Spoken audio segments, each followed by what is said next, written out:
Adversity. Adversity. Adversity. Adversity. Adversity. One loss. One loss. Florida. 41-14. 41-14. Lubbock. Carroll. Crabtree. LSU. 38-24. LSU. Texas Tech. Texas Tech. 39-33. Pride. Longhorns. Buckeyes. Buckeyes. Brutus. Vivo. Tradition. Big Ten. Big 12. Big 12. Mac. The vest.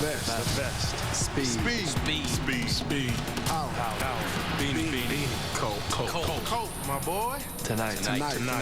Our time. Our time. Our time. Our last chance. Our championship. Our championship. Redemption. Validation. Prove it. To the country. To the country. To the voters. To ourselves. To the doubters. Take pride. Take pride. Now.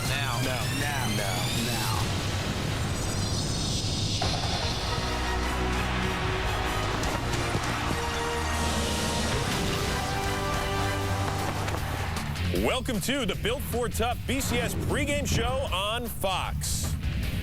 Two college football powerhouses collide in the desert tonight. One trying to make sure that its mind isn't in Miami, thinking about a championship game that could have been. The other is trying to erase the ghosts of BCS games past, and the Buckeyes are in the right place to do just that. They've won their last 4 Tostitos Fiesta Bowl appearances. The Buckeyes' chief concern is Heisman runner-up Colt McCoy. The junior quarterback tossed 32 TDs and leads the team in rushing. Calling the signals for Ohio State is the most hyped freshman in the country, Terrell Pryor. He reminds some of Vince Young. Texas will try to stop that comparison. Beanie Wells is the Buckeyes bruiser. He is 4th all-time on Ohio State's rushing list. And each coach has won a national title with their respective program. Jim Tressel got his in 2002. Mac Brown picked up one in 2005. These teams have combined to win more than 1,600 games. Big Ten power Ohio State faces 3rd-ranked Texas from the Big 12. It's the Tostitos Fiesta Bowl on Fox. Well, after a weekend off, the FedEx BCS Bowl Bash continues with a classic matchup this evening. Hi, everybody. I am Chris Rose, joined by the championship-winning coaching tandem of Jimmy Johnson and Barry Switzer, and a guy who still bleeds a little scarlet and gray as well. Just a little bit. His number 27 was actually retired after a great career. Ran for more than 3,700 yards, 2nd most in school history. Also took home the Heisman Trophy back in 1995. He could catch out of the backfield, too. Who knew, Eddie George? Who knew? I had hands. Jimmy knows. You draft me out down to Miami. That had some good hands, right? I was thinking about it, but unfortunately, we didn't get you. So you feel better about tonight's game than the last 2 years, are you? You know what? I feel confident about tonight. At least it's not in the SEC. It's the Big 12 tonight. These guys have been killing me all night in the rehearsal about Ohio State losing. In part because now you've got the scarlet and gray tie on, but you know what you came out wearing. Look at this. Wardrobe. That was wardrobe. Is there a little burnt orange in that tie? No, that wasn't me. That wasn't. No. Okay. I picked out this. All right, put on your analyst cap for a second. Why will 09 be different than 08 and 07 for Ohio State? Well, what's different about this team? You know, you go back to the beginning of the year with Ohio State and the injury to Beanie Wells. You know, they didn't have the identity, so they had to incorporate Terrell Pryor, the freshman. And you know, what's different now is that he has a year under his belt. Beanie Wells is the healthiest he's been.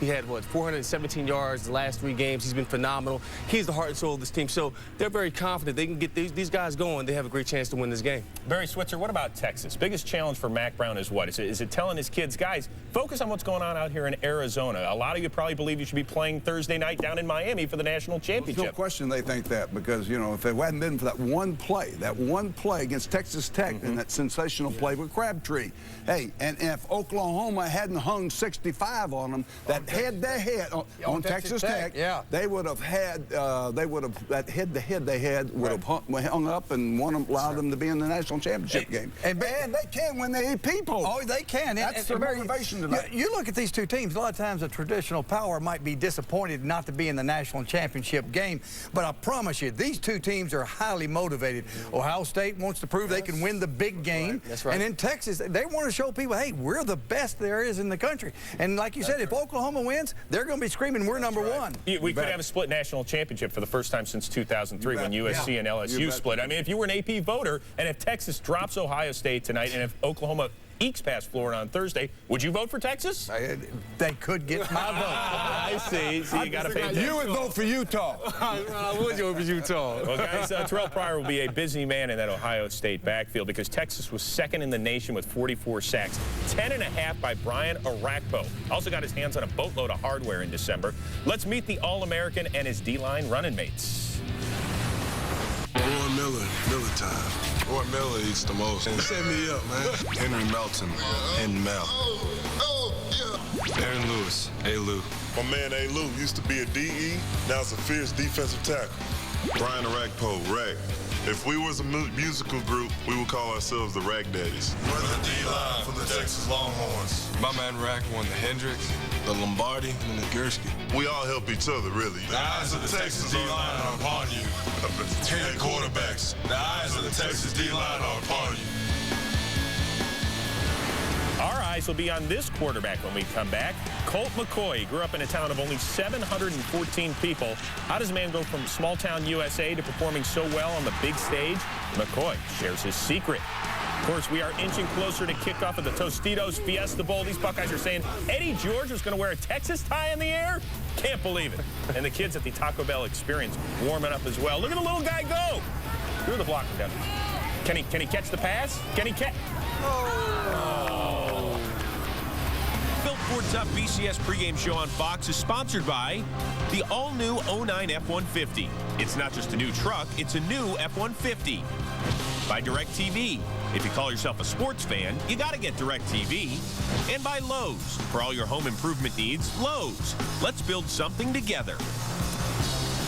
Welcome back to the Built Ford Tough BCS on Fox pregame show. Now it's time to meet our first two winners in the Built Ford Tough BCS Road Trip Sweepstakes. Justin and Cody, they've been living it up at the BCS Bowl games. Want to join them at the FedEx BCS National Championship? Go to bcsroadtrip.com and enter now. You can win tickets, you can win a new 09 F-150, but you won't win anything unless you enter. Well, here's a winning ticket in Austin, Texas. Quan Cosby, Jordan Shipley. They've combined for 157 catches, more than 1,900 yards and 19 scores. Let's meet them. I'm Quan Cosby, number 6. Jordan Shipley, number 8. We are receivers. Jordan is Colt McCoy's roommate. Living with your quarterback. I mean, that's a real good key for being a good wide receiver. Wow. Quan likes to play Mr. Mom with his 2 little girls. Yeah, I make a mean mac and cheese. I can't wait till my family see this one. Both born on the same day. December 23rd. Oops. And then 2 days later, we got Christmas presents some years. Yeah. Did you ever get that for real, though? All the time. Oh, Chip liked to do a little hunting fishing. Quan played minor league baseball for 4.5 years. Yeah. Who's faster? I'm faster. People say we're pretty low key. But we get the job done. They sure do. And as for their quarterback, Colt McCoy, he seems to have an answer for everything. Colt, Texas should be playing in the national championship game on Thursday. Yeah, that's unfortunate. Colt, you should have won the Heisman, not Sam Bradford. Don't worry, I'll win it next year. You see, Colt McCoy uses negatives in his life as building blocks, and his collegiate puzzle is nearly complete. Anytime you're faced with a problem, you must consider the solution. Ponder the best path to take, knowing along the way there will be obstacles. Through the 3 years that I've played quarterback here, my game has definitely evolved. From my freshman year, I was just in the zone the whole time. I didn't really understand what I was doing. McCoy dodges one. Touchdown, Texas! You know, at the same time, it was kind of like a dream. During my sophomore seasons, I was trying to make things happen, and in turn, I made some bad decisions. Colt McCoy has thrown his second interception. Colt McCoy got hammered. As a junior, experience is the biggest factor for me as a quarterback. Being able to have the respect from my teammates, from my coaches, I'm definitely in the position that people look to me, and I live for that. He had the it factor that he knew under pressure, he could always come out and make the play that would help us win. Colt with the snap and back to throw. Looks, fires down the middle, caught by Cosby. He needed to be stronger so he could gain the confidence and then take over the confidence of the football team, which he now has. Colt McCoy is a country boy. And I grew up in the country. I was raised in the country. My grandparents live on a farm. Growing up as a kid, I think it's every kid's dream that they want to play quarterback. I loved the University of Texas. I wanted to come here and play and have the opportunity. As your journey evolves, you might be perplexed, always testing one's ingenuity.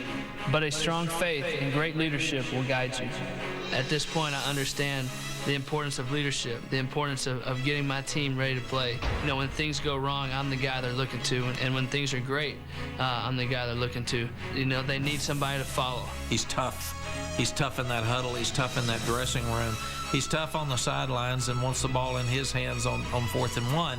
And without that toughness and tenacity, Colt could not have become the leader that he is for this team. Down McCoy. Touchdown, Texas. Amazing. Found him again. Amazing. The pride that comes along with playing here is unbelievable. The names that have played here, I'm excited about being here. I'm excited about having the opportunity to play. And, I'm excited to be a part of such a great tradition at the University of Texas and to be the quarterback of this team. It is important to understand that any decision you make has consequences. But with toughness and tenacity, the ultimate prize is always in reach. Guys, 78%. Any of the four of us would have taken that on a term paper in college. But that's Colt McCoy's completion percentage this season. Why the difference from his sophomore to his junior year, Barry? Let me tell you something. If he might be runner-up to the Heisman, but he is a comeback player of the year. 78% is a national record. That's a national record. Leads the team in rushing.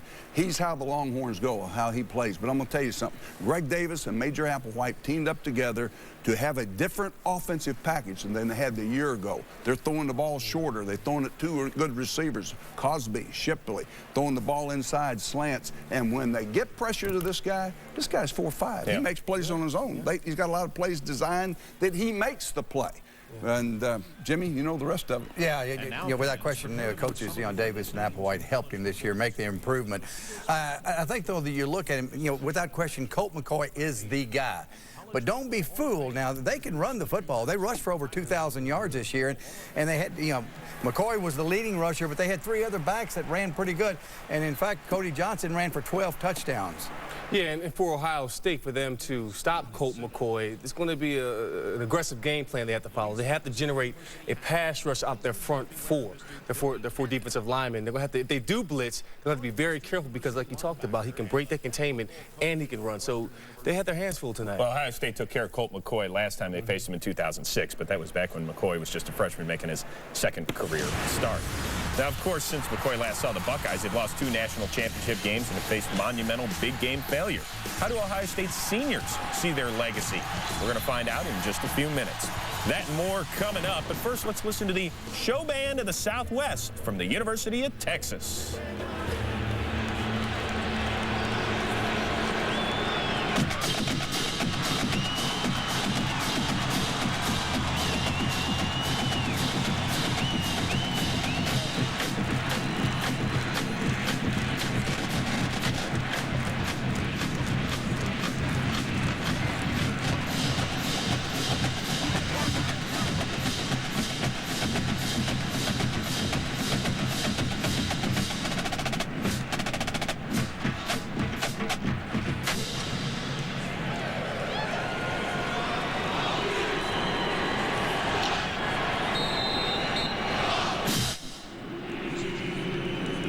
City of Texas Longhorn Band.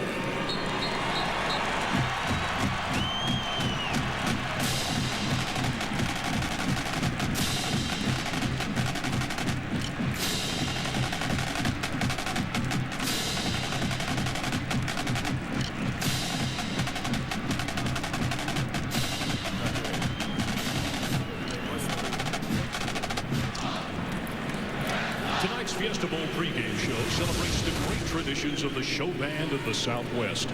Welcome back to the Built Ford Tough BCS on Fox pregame show. Well, Lowe's, an official corporate partner of the NCAA, is proud to recognize senior linebacker James Laurinaitis of Ohio State as the inaugural winner of the 2008 Lowe's Senior Class Award for football. This award identifies personal qualities that define the complete student-athlete, including excellence in the classroom, community, and on the field. Another senior, Malcolm Jenkins, won the Thorpe Award as the nation's top defensive back. Jenkins, Laurinaitis, and the rest of the Buckeyes crew will be put to the test tonight against a Texas team that averaged nearly 44 points per game. So how do you see Ohio State's senior class? Winningest one in school history, 4 straight BCS games, 3 Big Ten titles, 4 wins over Michigan. Well, some fans donning scarlet and gray see missed opportunities, big game failures, and a legacy unfulfilled. Tonight, it's one last chance for these seniors to show they don't get stage fright when the lights shine the brightest. They're doing whatever they want to do offensively.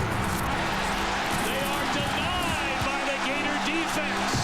And the Gators have put this one on ice. Everything just collapsed. You know, it basically ruined the season. It's a great season, but you're always remembered by your last performance. Got surprised, and you know, it was embarrassing. It was unfortunate. And we didn't execute, and, you know, they did. You know, they had a lot of big plays, and it was a defeat that hurt. What an amazing turn of events. 24 unanswered points. What went wrong? How did this happen? Why weren't you ready to play? Well, the only thing that I know I'll take from it, and all these guys will, is, you know, the feeling. Just a dull feeling, you know, that things didn't go the way we had planned. Being on such a big stage, you can't come through 2 years in a row. It was hard for us. We weren't mentally tough enough to kind of handle that adversity, handle those challenges. We can sit there and dwell on the last 2 games if we want to, but it won't get us anywhere. Our focus now is just, you know, making the best out of what we have now.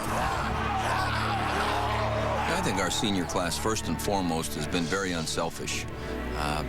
The years that they've been here, they've been willing to take on various roles because the #1 objective they had was for Ohio State to be successful. You know, we made that decision to say, hey, you know, we're going to come back for 1 more year and do this because we love Ohio State football. You know, I love Ohio State. Ohio State has done a lot for me as far as maturity, and then, you know, I just wanted to enjoy my senior season. I think for all of us to kind of just come through it and to have a chance to be a part of something so special and have a chance to take part in so many big games and grow as we have, I think it's just been, you know, it's a blessing for me to come here and do it with those guys. Ball to Robisky, touchdown. It's the experiences. You know, every season's a journey. Nobody, you know, here came back for the national championship game. We know how hard it is to get there and how hard it is to win that game.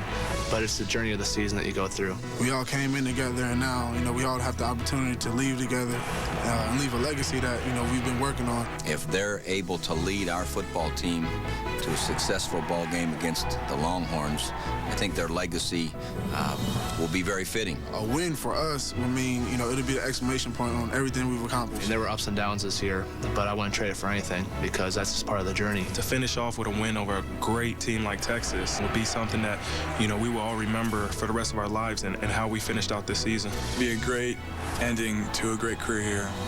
You're always remembered as a class or whatever by your last performance.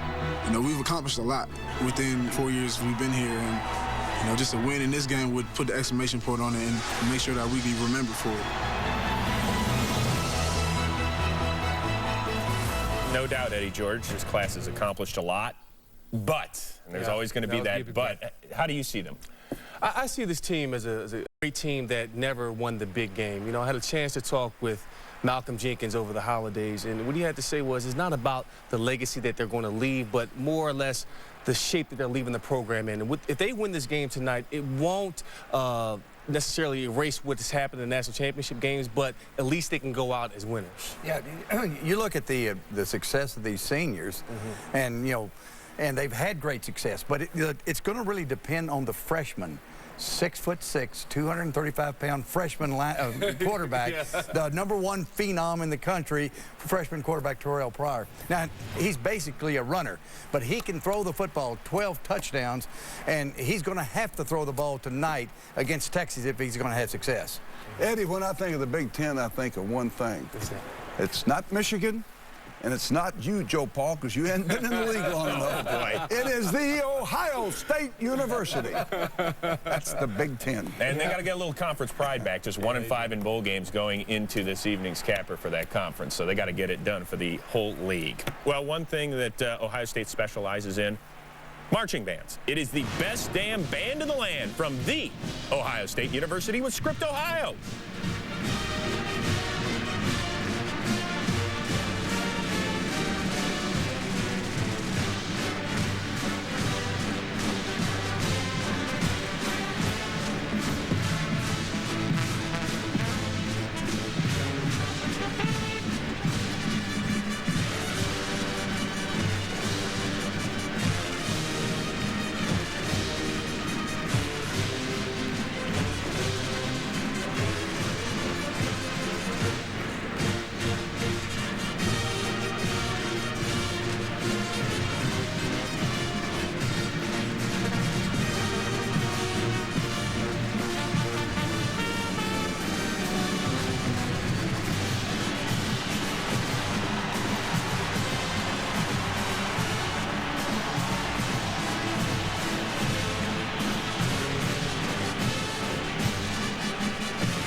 Welcome back to the Built Ford Tough BCS on Fox pregame show.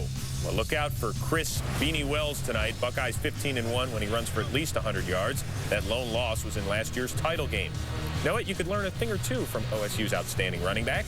Right now, class is in session with Professor Wells.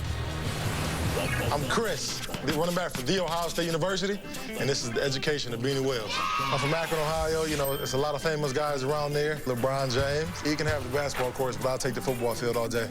I come from a huge family. It's like a football team. I got 11 brothers and sisters. My older sister, Cherise, Ray, Joey, Lenny, James, Jordan, Courtney, Tracy, Carlisa, Jaleesa, and myself. Beanie came from my older brother, Ray, and he gave me that name because I was a real tall, skinny kid with a huge bean head. It's still pretty big, but, you know, I kind of grew into it. I just want to thank all the great running backs before me, Archie Griffin, Keith Byers, Antonio Pittman, you know, Pepe Pearson, and I don't think I forget anybody. Class dismissed. Let's go.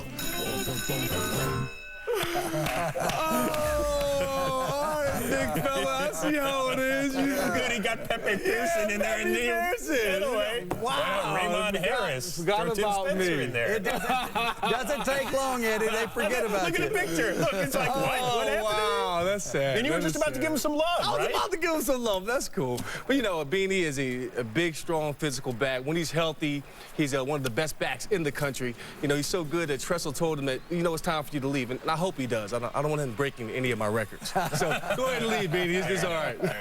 Yeah, the only thing, Beanie's going to have a tough time against that defense of Texas. They're number 2 in the country, rush defense. But if they're going to have success, they got to throw the football because Texas defense, on pass defense, 110th in the country. They got to throw the ball against Texas defense. All right, guys, before we get out of here, keys to the game starting with Coach Switzer. All right, I'm going to tell you something. They protect, which is a very average defensive line The Ohio State University has this year. If they protect Colt McCoy, he's going to light it up. He'll have a lot of fun tonight, and he'll get the ball to receivers, and he'll scramble around and plays himself. Okay. Yeah, Barry, I think that they're going to score points. Texas is going to score points.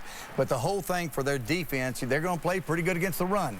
They can't give up the big play defensively. You know, they can't get the long pass or the long run, and they'll be fine. And now for Ohio State, I know you guys don't agree with me. They don't have a chance in this game, right, Jimmy? Right, Barry? For Ohio State, it's going to take for their offensive line. They've got to play big in these games, going against that very active and aggressive Texas front four. And they're going to have to open up holes for Beanie Wells if he's going to have that big game, and they have to protect Terrell Pryor in the passing game. So that's what's going to take.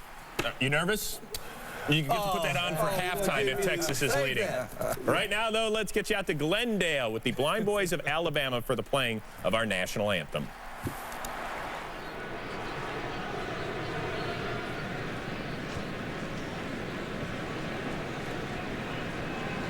Oh, say, can you see by the dawn's early light what so proudly we hailed at the twilight's last gleaming, whose broad stripes and bright stars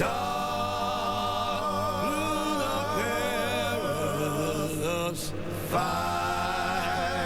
For the ramparts we watched were so gallantly streaming,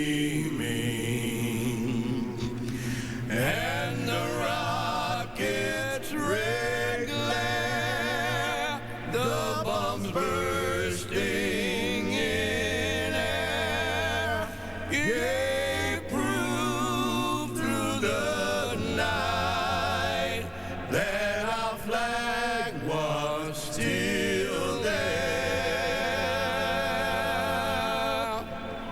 Oh,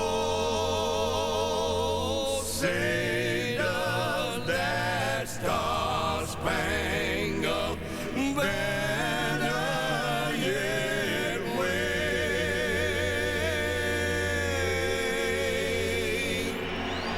o'er the land of the free and the home of the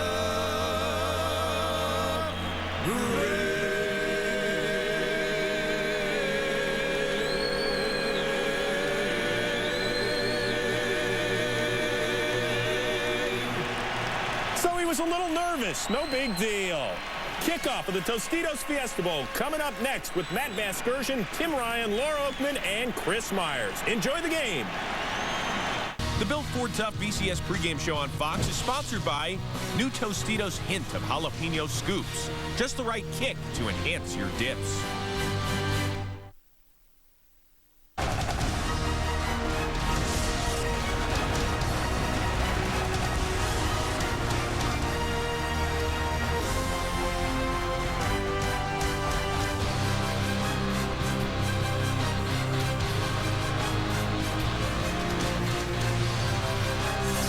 The BCS Bowl Bash on Fox continues tonight. The 2009 Tostitos Fiesta Bowl. The number 10 Ohio State Buckeyes and the third-ranked Texas Longhorns.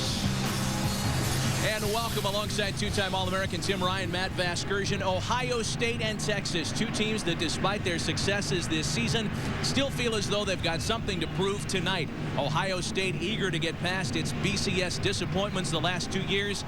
And the Texas Longhorns, a play away from an undefeated season, feel like they're the ones, not Oklahoma, that should be playing for the national championship on Thursday. Tim, let's talk about these contrasting offensive styles, and starting with the Longhorns. Well, starting with the Longhorns, I mean, they are fun to watch on the offensive side of the ball. They're led by their quarterback, Colt McCoy, and he's thrown for 32 touchdown passes. He's one of the best playmakers in all of college football.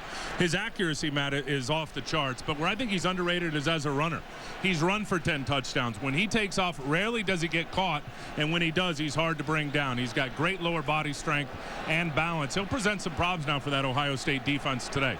When you talk about Ohio State, to me, their playmaker has got to be their running back, Chris Beanie Wells. He is a true power back. He's close to 240 pounds, and when you look at Texas on defense, they have not seen a runner like him all year long. He has got to have a big game. I think if he doesn't, it will shift most of that pressure to score points on the true freshman quarterback, Terrell Pryor, and I do not think Ohio State wants that to happen. The quarterback story is an interesting contest, and here come the Ohio State Buckeyes.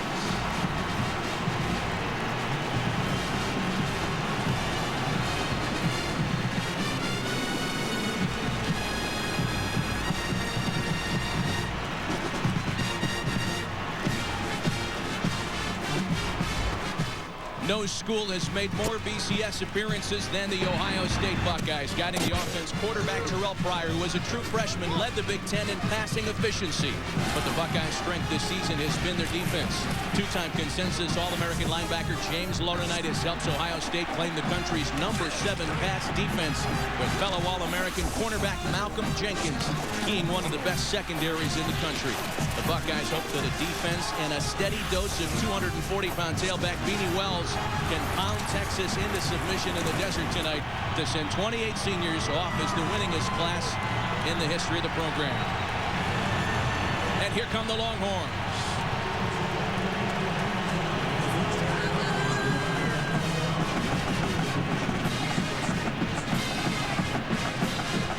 Texas is making their third BCS appearance in the last 5 years, and led by Heisman runner-up Colt McCoy, have rewritten virtually every passing record in the school's rich history. The Longhorns averaged just under 44 points of contact and have racked up 400 yards of offense in all but one game this season. On defense, Nagurski Award winner Brian Arakpo angers the country's most prolific sack attack. But make no mistake, Texas wins with high-powered offense. Tonight, Jordan Shipley and the Longhorns test their aerial game against one of the nation's top pass defenses. We're back with more from the 2009 Tostitos Fiesta Bowl right after this.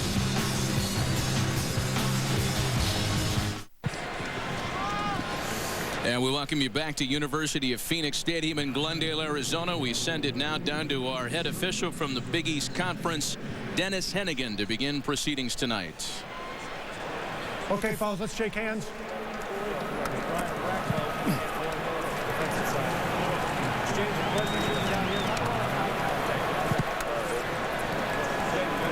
Here's the coin we're going to use for the toss. This will be heads. This will be tails. Ohio State, it's going to be your call. What's your call? Tails. Tails it is. The coin is going to be tossed by Mr. Tony Stewart. Tony, if you could toss the coin and let it hit to the ground. Heads it is. You've won the toss. You have your choice now in the second half. You want to defer. Texas will defer to the second half. You want the ball? Where do you want to kick from? Put your backs to this goal. Ohio State, put your backs to this goal.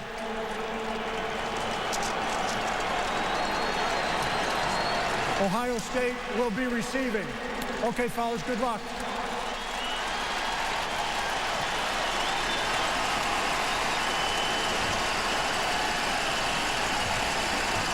Well, the Longhorns win the toss, but Bevo chooses to defer. Ohio State will receive the opening kick. We'll kick off the 2009 Tostitos Fiesta Bowl right after this.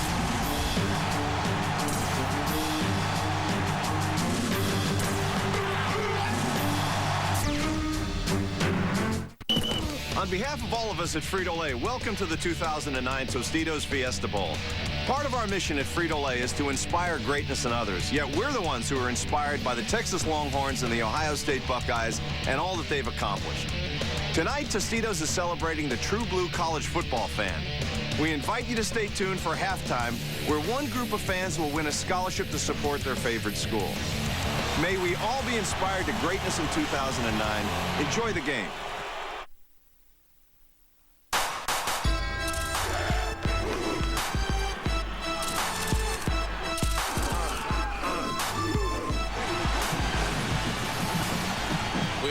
Away from kickoff on one of the most eagerly anticipated matchups this entire bowl season. Before we start things out, we check in with the third and fourth members of our broadcast crew. First, Laura Oakman on the field. Thank you, Matt. I'm standing here with Coach Jim Trussell, a very anxious coach. This is your 43rd postseason game you have coached. That includes 9 national championships on all college levels. This week you said you have never been more excited about a game than this one. What makes right now so special? These 28 seniors have been special. They've been unselfish. We're playing against one of the great programs in the nation. Mac Brown has got a special program. Doesn't get any better than this. No, all right, Coach. Thanks, good Lori. luck tonight. Now for the other side of the story, let's go to the other side of the field. Chris Myers. Thanks, Laura. With Mac Brown ready to kick off, you know, Ohio State played the BCS title game the last 2 years. Many feel you could be in that game this year. Is there an emotional edge? When Texas is playing Ohio State, Chris, they better both be jacked, and I think they are tonight. What a great environment for this game. Given the circumstances, do you feel like you need to do more than just win the game? No, when you're playing Ohio State, you better worry about winning first. Well, have fun tonight. Good luck, Coach. Thanks, Chris. All right, 38 days since they last played. They're anxious and ready to go, Matt. Boy, and Chris, it's a sold-out crowd that is cut just about right down the middle. A lot of folks in orange making noise, a lot of folks in Buckeye red just as loud as Justin Tucker starts things out tonight. Lamar Thomas takes the opening kick for the Buckeyes. He's across the 25 and met head on at the 27-yard line. And that's where the true freshman quarterback Terrell Pryor will start his first ever bowl experience. The Big Ten Freshman of the Year, who took over mid-season and proceeded to lead the Buckeyes to an 8-1 record as a starter. But he got better too, Matt, as the season went down towards the end. And I think one thing they're excited about is that he's had about a month to work on himself, to work on his fundamentals. Terrell Pryor, remember when he was installed in the 4th game of the season, it was about getting ready for the opponent. I think he's used the last month of the season to get his game right. They're starting with a little different formation with Beckman at quarterback. And we've got Terrell Pryor split wide at the top of your screen. It's Todd Beckman taking snaps. He began the season as the starting quarterback, and his first pass of the game is complete for a first down to Brian Robisky. Well, Jim Tressel promised to shake things up today. We didn't think it was going to come on the first snap of the evening. You know, we list Pryor as your starting signal caller, but we see otherwise now. It's a very young center, the true freshman Mike Brewster, but now all bets are off. Well, I tried to get him to give up the other day in our meetings, Terrell Pryor, where he would be lining up in that formation. We almost had him, but now we know when they run it, he's going to split out wide. At least he did that time. Here is Pryor now with Beanie Wells at the back of the eye, then handed off to the power back, and he is stopped after a gain of maybe a yard, with Roy Miller among those leading the charge for the Longhorns defensively. Texas, number 2 against the run in the country, the best sack attack in the nation. It's a very young secondary, however. A couple of freshmen at safety, including a true freshman, Blake Gideon, on the strong side. And that's where you think you worry about Texas a little bit, with those 2 young safeties right down the middle facing a real NFL prospect running back in Chris Beanie Wells, who brings a load when he's running the football. Well, they credit Wells with 1 yard on that first carry of the Informers. Pryor out of the shotgun. He's got Wells in the flat. Instead, he tries to go over to Robisky, and the throw was offline, covered by Shockey Brown, and there is a penalty marker on the field. I think Arakpo got held by Alex holding on the edge. 75 on the offense, 10-yard penalty, 2nd down. And here it is. Watch to the right of your screen. There's Brian Arakpo. This is going to be a matchup to watch all day long. Alex Boone, a good left tackle. Arakpo just gets up the field, dips that shoulder, gets to the half of the man, ready to accelerate to the quarterback, and there's no doubt that Alex Boone held him and prevented him from getting to the QB. Brian Arakpo, the Nagurski winner this year, as the nation's top defensive player, won the Lombardi Award as the top lineman. He won the Hendricks Award, and he leads the defense for Mack Brown. Brings up a 2nd and 9 after the penalty. Pryor making things happen with his feet, and there he goes. Right past McElroy and out of bounds at the first down marker. Well, the Longhorns defensive coordinator, Will Muschamp, told us that once he breaks out, he's gone. We have to contain Terrell Pryor. Well, and you watch, he did step out, I think, before the first down, too, Matt, which surprises me. But watch the left side of the defense and Henry Melton as he rushes. See, you got to stay balanced in your rush lanes. He just runs by the quarterback. He escapes outside the back door, does Terrell Pryor. Then it's a foot race with Roderick McElroy. And there's the young QB just not knowing where he was on the football field. He didn't realize he'd pick up another 3 or 4 yards. He picks up a first down. Number 28 offense, 5-yard penalty, 3rd down. And Dennis Hennigan flags the Buckeyes for an illegal substitution now. And how big is that penalty now? Instead of it being 1st and 10, you're going to have 3rd and about 7. Just because the young QB did not realize where he was, Terrell Pryor, and stepped out of bounds before he got to the first down mark. You know, Chris Myers brought up a great point, Tim, that it's been quite some time because the Big Ten schedule ends so early. It's been some time since the Buckeyes have last been on the field in game speed like they are tonight, and some of that rust is shown early. It's Todd Beckman on the field now to take the snap on 3rd and 7. Again, Pryor split wide. Beckman has single-man coverage with Robisky, who can't hang on. Oh, they had the matchup they wanted, but Texas survives. It's exactly the matchup that they wanted. It was an isolation route on the backside to the boundary, and Beckman throws a perfect ball. Brian Robisky just can't hang on to it. That hit him right in the hands as Shockey Brown was trying to get up on him, and that's what happened. As Shockey Brown came from behind and wrapped him up, he got his right elbow, which pulled Robisky's arm into his body, which did not allow him to capture the football. Senior punter A.J. Trapasso is on to kick it away for the Buckeyes. They came after him and just missed the block. Jordan Shipley is the deep man. It takes a decidedly Buckeye bounce and trickles out of bounds at the Longhorns 11. Colt McCoy and the Texas offense when we come back.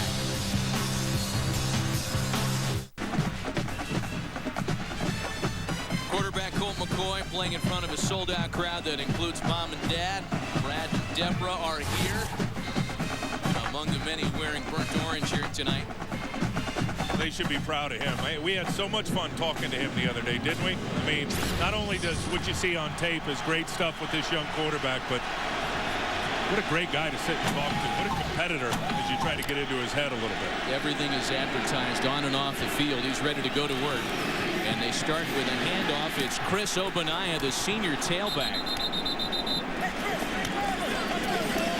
Ogbonnaya kicked it away out of bounds, but he advances it 9 yards for Texas offensively. As we meet the rest of the Longhorns offensive unit, you've seen Chris Ogbonnaya, the two playmakers on the outside, Quan Cosby and Jordan Shipley, who tonight have a chance to become the first pair of Longhorn teammates to go over 1,000 receiving yards each in the same season. This is an electrifying Texas attack. Out of the shotgun on 2nd and 1, here's Shipley. His first reception of the game is good for no gain as Laurinaitis and Coleman combined on the stop for the Buckeyes. We look at the Ohio State defense, Tim, and this is how they're going to start the game, though we were talking earlier, you think this is going to change early and often? Well, I think when you talk about Texas and their spread attack, Ohio State on defense is going to have a lot of their nickel and dime guys out there. And what ends up being, instead of a 4-3 defense, a 3-3-5 with 3 down linemen, 3 linebackers, and 5 guys in the secondary to defend the pass. Texas has been outstanding this year on 3rd down. Only one school in the country better, but they failed to convert here as the swing pass to Ogbonnaya is incomplete. Marcus Freeman had him covered for the Buckeyes. And it's a rare 3 and out that starts the night for Texas.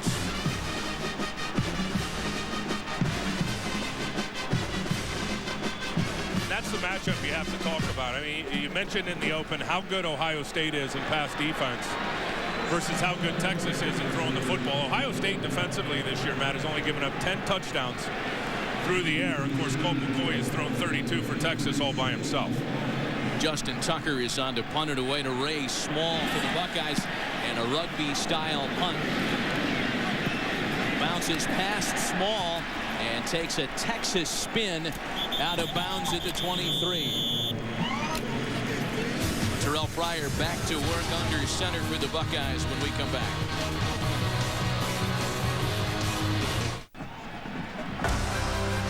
The Tostitos Fiesta Bowl on Fox is sponsored by Southwest Airlines. Low fares, no hidden fees. Well, each team has had one offensive possession here this evening, and Ohio State was able to convert a first down, a rare 3 and out by the Longhorns. Now, Jim Tressel threw everybody a little curveball to start the proceedings when he had Todd Beckman taking that first snap and Terrell Pryor split wide. It is Pryor who begins this drive, 1st and 10 Ohio State from the Buckeyes 24.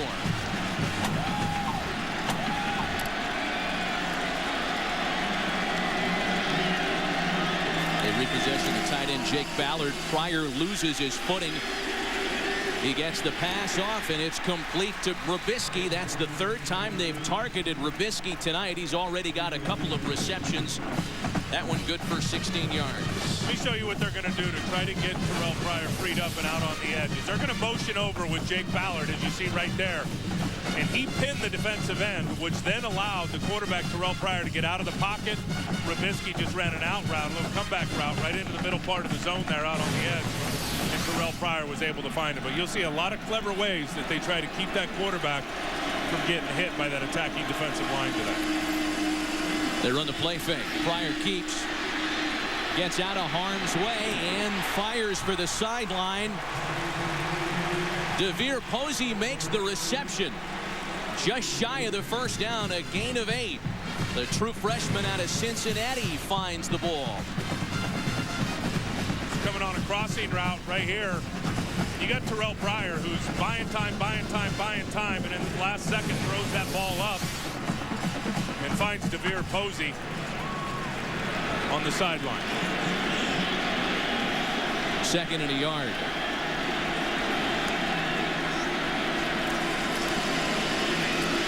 Pryor hands it to Beanie Wells, who can't get the yard needed to convert. Well, the Nissan Z factor in today's game, Tim, is Terrell Pryor.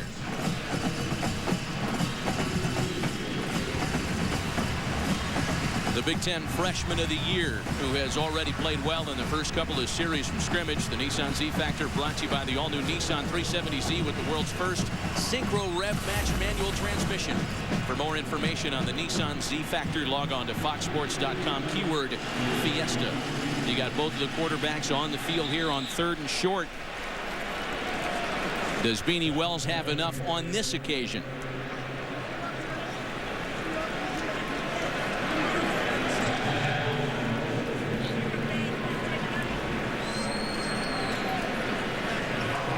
Well, that was Beckman keeping, and they've got that ball measured exactly at midfield, and they're going to call for a measurement here.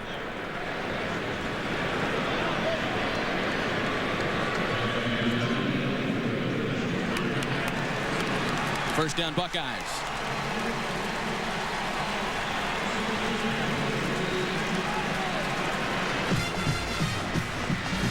You know, we do it because it was a part of that package, Tim. But Terrell Pryor is more than the Z factor tonight. He's the X and the Y factor in terms of Ohio State's chances to foul up Will Muschamp's Texas defense.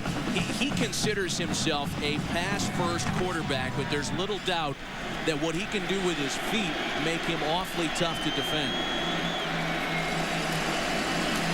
He hands it off to Beanie Wells, who breaks into the secondary, dragging the freshman safety Earl Thomas for a first down and more. A 22-yard gain. That's what I was talking about early with Beanie Wells, was he's going to get on those safeties, and he's going to be hard to bring down. They catch him in a slant. Watch Melton go down that way. Beanie's going to get right up in the hole. And then you see the natural crease right there with the offensive lineman coming around. He shakes down the first safety, Blake Gideon, and then carries Earl Thomas for about another 8 yards. Those are those two young safeties that are going to have to make plays down the middle of the field on the big running back, Chris Wells. Beanie Wells, despite missing 3 games with foot and hamstring injuries, over 1,000 yards this year. Beckman under center, Pryor in the flat rather, and that one's almost picked off by Rashad Bobineau. This is what Brian Arakpo does. It's all based on his get-off, the defensive end, and he's the guy that put heat on Beckman that time. Here he comes. Look at the get-off. I mean, he is 2 steps into his pass rush before Alex Boone even gets off the football, forced Beckman to throw it, and then Beckman, he just unloads this football right here. He's about to get hit and forces that thing to take a nosedive. You saw the receiver on the crossing route behind the linebackers. That was all Brian Arakpo right there, who Matt had 10.5 sacks in 9.5 games this year. He got hurt against Texas Tech in just a few games. Beanie Wells hurdles over the first wave of tacklers and is finally stopped by Roderick Muckleroy. A gain of 3 for Beanie Wells. Roderick Muckleroy, the Longhorns' leading tackler by a lot. The next closest total is 43 away. Some think he's one of the better linebackers, perhaps the best since Derek Johnson played in Austin. Well, when you put on the tape, he is their playmaker in the run game for sure. He's got a great ability to understand what's going on in front of him, and as he said, he hasn't seen a true power, a true lead all year long in the Big 12. He's going to see a lot of it today from Ohio State. Beanie Wells has already rushed for 26 yards. Some 7 minutes into the night. Pryor feels the heat. Here comes Sergio Kindle, and he gets to the quarterback. Right behind Brian Arakpo's sack total, you'll find Sergio Kindle. That was his 10th of the season. Coach Muschamp, as always, pumped up tonight. Well, his defenders love him, too. Watch Sergio Kindle, number 2, as he's going to get off the ball. He takes an inside rush on Brian Brown. He's fighting with him, Now, here's his ability to finish. You know, you look at Terrell Pryor, and he's so calm back there because he's got so much ability. Well, he was matched in ability that time by Sergio Kindle, who was able to walk him down and get a sack. Before a 50-yard field goal attempt, a timeout on the field. Ohio State trying to score first. Tonight's aerial coverage is brought to you by Bud Light. And back inside, Mac Brown spends a timeout prior to what will be a 50-yard field goal attempt by Aaron Petrie. Jim Tressel employs 2 field goal kickers, and Petrie is the long guy. He has hit from as far away as 54, and he's only had 5 attempts this year. He has hit all 5 of them. So a long one to try to put the Buckeyes on the scoreboard first.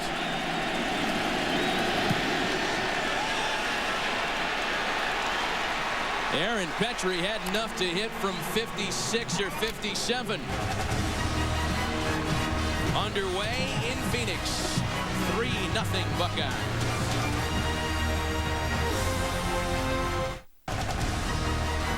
The Tostitos Fiesta Bowl on Fox is sponsored by Nissan, who invite you to shift the way you move. By new Tostitos hint of jalapeno scoops, just the right kick to enhance your dips. And by Taco Bell, think outside the bun. Well, Jim Tressel watched a 9-play drive that resulted in what was officially a 51-yard field goal that puts the Buckeyes on the scoreboard first tonight. And Aaron Petrie, fresh off the 51-yard boot, is set to kick it away for the Buckeyes. Jordan Shipley and Quan Cosby deep for Texas. This will be Cosby. And Cosby gets it to the 20 before he hits a wall and is pushed backward. So again, rough starting field position for Colt McCoy and the Longhorns. The all-time winningest college football programs. Boy, this list used to read Michigan, Notre Dame 1 and 2 for years until Texas passed the Fighting Irish. Notre Dame number 3 on the all-time list, followed by Nebraska, and then these Ohio State Buckeyes. 2 of the winningest active coaches in college football, and Tim, 2 of the winningest programs in the history of college football. No question. Outstanding programs and classy coaches that no doubt get it right. The success speaks for itself. With Obanai in the backfield, McCoy hits the quick pass out to Cosby, who dekes a defender and has the Longhorns first down of the game. You'll see Colt McCoy, look at this read and take it all day long. If they're going to play off coverage like they do right here on Quan Cosby, he's just going to go out and run a hitch route. 5 yards, they're going to get it to him, and then he's ridiculously good in the return game. And that's what he becomes. He really becomes a returner when he gets the ball in his hands in open space. James Kirkendall after that quick pass on the reception. And Texas will indeed change their pace quite a bit. Well, they're going to up tempo. They're a spread attack, and now they're going to go with a fast tempo, which is going to put a lot of pressure on this defense. Get those guys tired trying to run and hit and keep up with the football. Handed off to Obanaya. There's not much there around the right side as Nader Abdallah, the 5th-year senior tackle, leads the charge for the Buckeyes.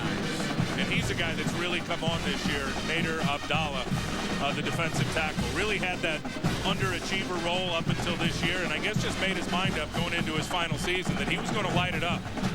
And he's been a steady force on the inside for Ohio State, both versus the run and getting some pressure on the passer. 3rd and 4. Empty backfield for McCoy as the Longhorns spread it out here. Over the middle for a first down. Brandon Collins, the sophomore wideout, has the first down, the second of the drive for Texas. This is what Ohio State's going to do, is they're going to blitz Colt McCoy, and they're going to blitz from his left here. They just send more than the offense can block. They send 3 against 2. They attack a 2-man protection. That's one thing, one area where Colt McCoy is very, very good at picking it up and finding the open receiver. McCoy running the option. He just pitches it rather to Obanaya, who gains a couple of yards before being hit by the strong safety, Kurt Coleman. Approaching 5 minutes in this first quarter of play at the Tostitos Fiesta Bowl, and it's Ohio State on the scoreboard on a 51-yard field goal moments ago. I got to tell you again how difficult it is for the defensive line to stay up with this tempo right now that Texas is deploying. A lot of runs out to the sides, the quick throws, getting those defenders turning and running, trying to get some gas out of their tank. Again, the empty backfield with McCoy. Looking over the middle for his roommate and favorite target, Jordan Shipley. Laurinaitis on the coverage, a gain of 6. The the kind of chemistry that McCoy and Shipley have developed isn't by coincidence. Not only are they roommates, but in a story that's been told often this season, Tim, dads were roommates and teammates together as well. I asked Colt, I said, how long have you known Jordan? He goes, ever since I can remember. And they've been running mates since they were little kids. A big 3rd and short here for the Longhorns. McCoy again looking for Shipley, who makes the catch short of the first down as Kurt Coleman wraps him up immediately.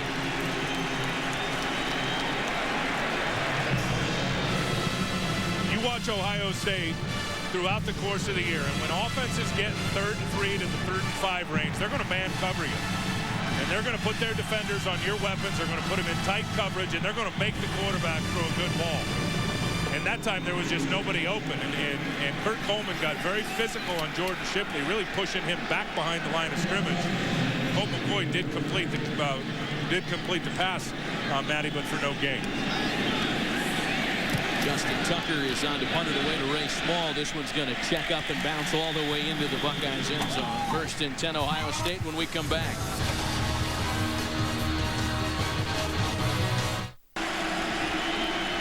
I love the Texas Longhorns marching band uniform. As Beanie Wells carries right past the line, he stiff arms Shockey Brown and has another Ohio State first down.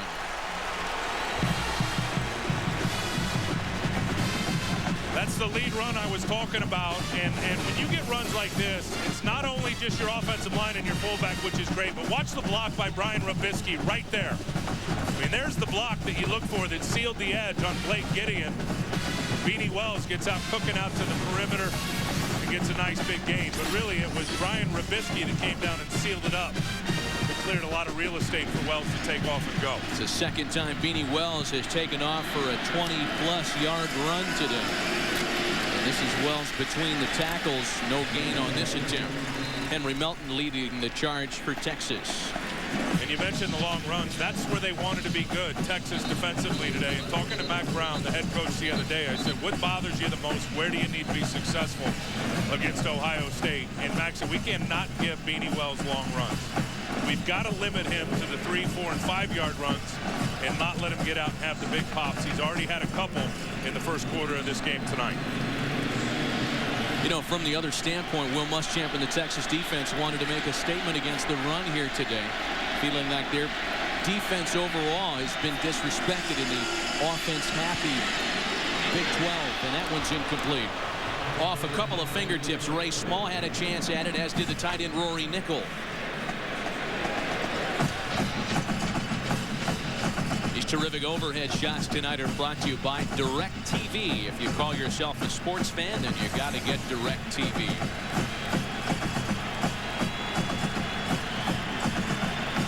Third and 9 for the Buckeyes. This is where Terrell Pryor does not want to be in these down and distances, because here's where the pass rush has really got a chance to get to him. Boom Herron joins Beanie Wells in the backfield. Pryor steps up in the pocket. He gets away from the first line of pursuit and gets past the freshman Earl Thomas. Terrell Pryor making things happen with his feet. Did he go out of bounds before the first down marker? Well, he went out of bounds again, where I know he had more room to run the football. Here you get a great sense of his mobility. Here comes the blitz. Blake Gideon coming from the safety position right there. Roy Miller misses him. Another defender misses him. Now he's just going to shake guys. He had 4 or 5 more yards he could have picked up for his offense. A gain of 12 and a first down for the Buckeyes. They have nearly tripled up Texas in total offense in this first quarter. Beanie Wells crashes ahead to the 40 before being stopped by the middle linebacker Jared Norton. But this is exactly how Jim Tressel wanted this script to read. Pound the rock, play defense. Beanie Wells has already gashed the Texas defense a couple of times. Well, and they've dominated time of possession in this first quarter. They're really playing keep away. That's how you beat and stay with a high potent offense, is you just keep the ball away from them. Play the ball control game, move the ball on the ground. They've been able to do that.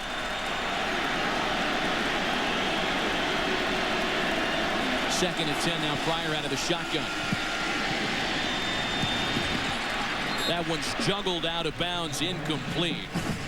intended for Ray Small, as we check in on the field with Chris Myers. Matt Tipp on the Texas sideline before the game. Defensive coordinator Will Muschamp said that in practicing, getting ready for Pryor, he reminded some of the defensive players of a younger Vince Young, of course, of Texas fame. He said he does have some spy situations called for the mobility of Pryor, but after the last series, he was on his defensive players about staying in their lanes so that Pryor wouldn't have room to run around. Chris, thanks. Defending the run has really been Will Muschamp's big challenge here. In fact, OSU has run for 75 yards. That is more than the average per game against the Longhorns defense. Pryor stepping up in the pocket. And not enough for the first down this time, as a combination of Dion Beasley and Jared Norton bring him down shy of the marker. And you can see why when you watch Terrell Pryor that he had 500-plus yards rushing this year and really not getting out there as a starter until the 4th game of the season. And he just shook down Jared Norton right there, able to pick up an extra 4 or 5 yards when it looked like Norton had him right in the hole. So on 4th and 2, once again, the Buckeyes will bring their field goal unit out onto the field. This will be from 51 yards away once again, the distance that Petrie hit from just a bit ago. Not enough this time. Looked like some confusion on the field on both sides of the football on that field goal attempt.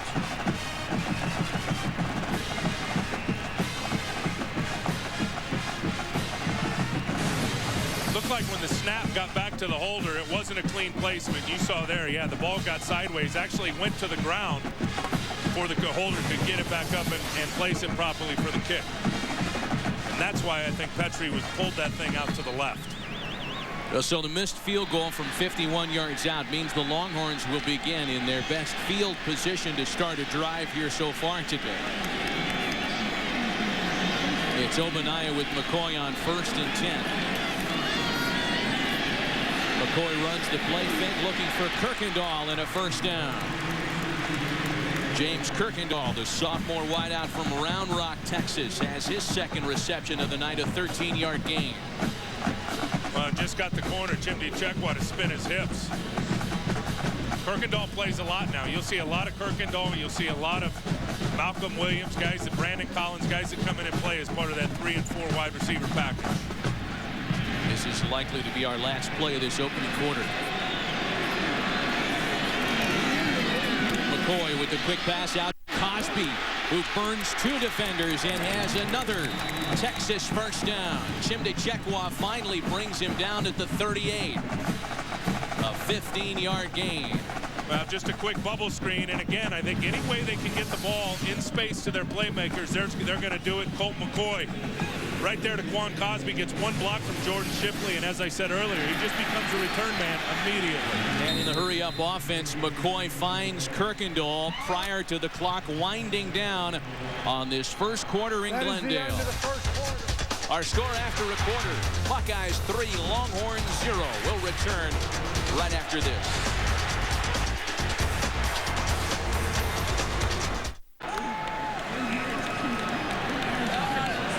3-0 Ohio State as we start the second quarter. Boy, I don't even think the folks in Columbus had this one 3-0 after 1 quarter of play. A surprisingly low-scoring opening quarter. The short yardage back, Cody Johnson, the redshirt freshman, checks in with McCoy on 2nd and a yard. Johnson has it across the 30, and on a second effort, looks like he has the Longhorns first down. You got to think Jim Tressel feels good about his football team so far when you talk about keeping this Texas offense out of the end zone for the first quarter of play.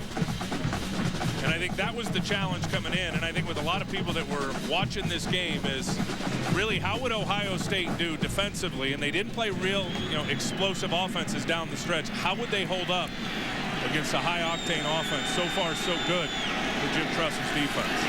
Fresh set of downs for the Longhorns. Here comes Ross Holman as McCoy gets out of trouble and has it thrown incomplete.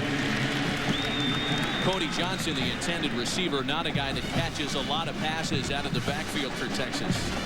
Back to the Ohio State defense, Tim. None of the Buckeye fans are surprised in the way they've held up. This is a defense that allowed only 16 touchdowns in 12 games this season. Rob Rose is checked in. Guys like Laurinaitis and Jenkins, who are likely first-round picks in a number of months. And only 10 of those touchdowns through the air. They have been particularly stingy early in games as they work tonight. McCoy on 2nd and 10 out of the gun. And that one's incomplete. Brandon Collins felt the heat coming down on him in the form of Donald Washington and company. Anytime they run these little bubble screens or missile screens out on the edge, whatever you want to call them, if a linebacker sees it and sniffs it out, he's got to go get it. And that's exactly what James Laurinaitis did that time. You'll see him right there. I mean, he sees it, and as he sees it starts to develop, he just took the back door on those offensive linemen, got underneath it, and really gave it no chance. James Laurinaitis, a two-time consensus All-American, won the Lott Trophy this year as college football's Impact Player of the Year. And a 3rd and long now for Texas. Play clock ticking down. McCoy just gets the snap off. Here comes the pass rush. And it's complete for a first down with Quan Cosby and plenty of running room. Down inside the 10. A 19-yard gain.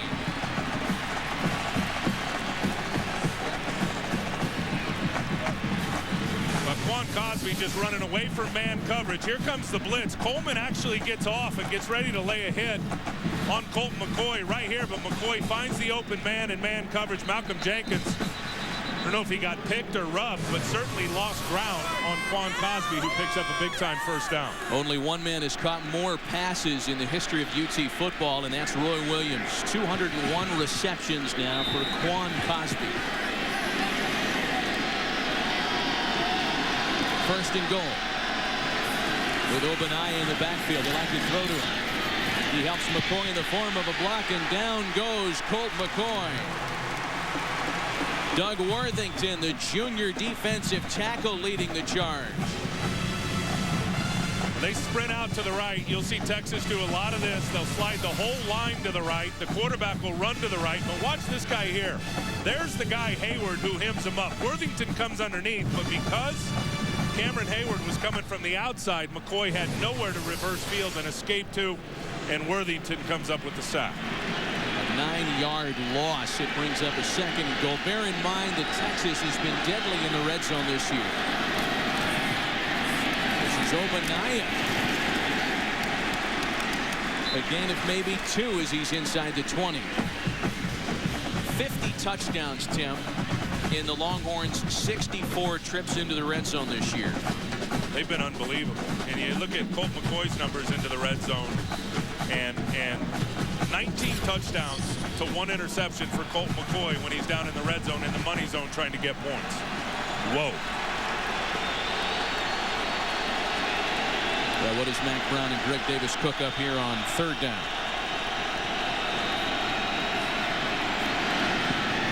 McCoy over the middle for a short gainer. Rarely do the Longhorns throw to their tight ends, but Peter Ullman, the 5th-year senior out of Austin, makes the reception. That's just his 7th career grab. It's an 8-yard gain that'll bring out the field goal unit for Texas. And that was just getting your kicker closer. McCoy had nobody open down the field. Just a good job. They were in man-free coverage, which is they had everybody manned up with a free guy on the back end, and he just had to go to his check down to the middle of the field, the tight end, to get his kicker closer for a field goal opportunity. This will be from 27 yards away. Lawrence is 9 of 11 on the year.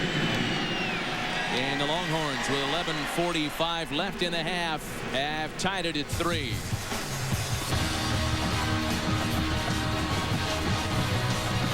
Stay only on Fox.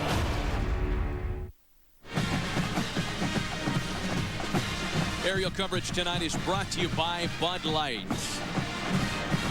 Well, we promised a high-flying offense as part of the aerial coverage tonight, no pun intended. And so far, it has been defense and an Ohio State ground game that's been the story of this first half. A 3-3 score with 11:45 left here in the second quarter. Justin Tucker is set to kick it away. Boom Herron and Lamar Thomas are the deep men for the Buckeyes.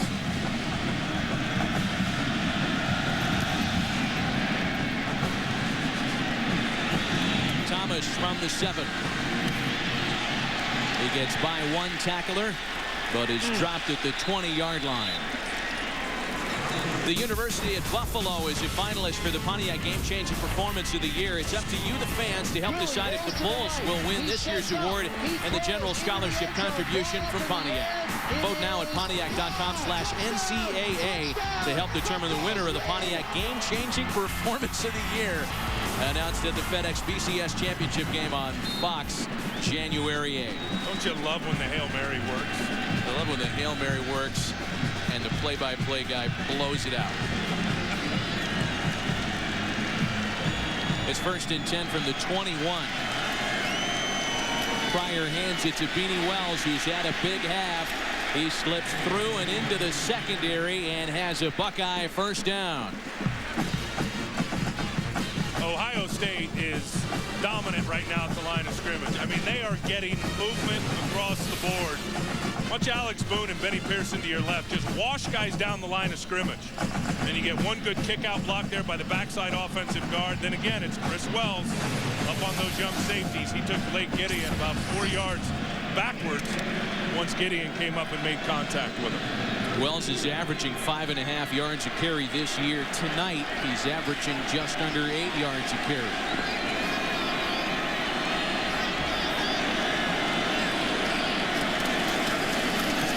They give it right back to him on 1st and 10. Patiently waiting to gain 4 more before Arakpo and Thomas make the stop. You know, when you talked about this matchup and in the pregame hype leading up to this great matchup this week, a lot of the negative conversation around the Buckeyes was about, hey, they've got a freshman quarterback. Their wideouts haven't caught the amount of passes they caught last year. They don't have a receiver in the top 95 in catches nationally. They do have Beanie Wells, however. Well, they've done it with a power run game and with defense and a quarterback that makes plays with his legs. Here comes McElroy. Pryor floats it off to Beanie Wells, who has room after the catch. Forced out of bounds at the 44. Another big Beanie gainer, a pickup of 20 yards. He is having a good performance tonight. Beanie Wells finished the season with 3 straight 100-yard games. Remember, he didn't play the first 3 games, got hurt in the opener, missed the USC game, and since he's gotten back and has gotten healthy, he has clearly found his groove, and his 9 games has over 1,000 yards on the season. 83 all-purpose yards with just under 10 minutes left in the half. He gets a blow as Boom Herron carries. Herron stopped by Rashad Bobineau after a 2-yard gain. And I think Texas almost felt disrespected during the last several weeks about people talking about their inability in run defense. And they say, wait a minute, we're ranked number 2 in the country in run defense. And I think with people linking that up, they're just thinking that, you know what, they don't run the football a lot in the Big 12. It is a pass-happy league. There's spread offenses all over the place. And I don't think there's any doubt when you watch Texas defensively, they haven't faced a running game like Ohio State has brought to the table tonight all year. No major college saw fewer rushing plays than the Texas defense this year. This is Pryor. And he crashes out of bounds at the 39. We check in on the field with Laura Oakman. You guys are talking about all the criticism Ohio State has gotten, and it's even more broad than that in terms of these seniors, 28 seniors. All they've said is they have taken so much abuse the last couple of years, really this month, about how much they haven't done in big games. The last 3 times we've seen them on the national stage, they've choked. That's the perception. They have said that this week they got their minds right. They are looser than they've ever been for any big game. They said, watch the difference how we come out, and we're seeing that. Lauren, thanks. Beanie Wells off the field on 3rd and 4 as Dan Herron checks in. Pryor looks his way and fires for a first down. DeVere Posey's 2nd reception of the night.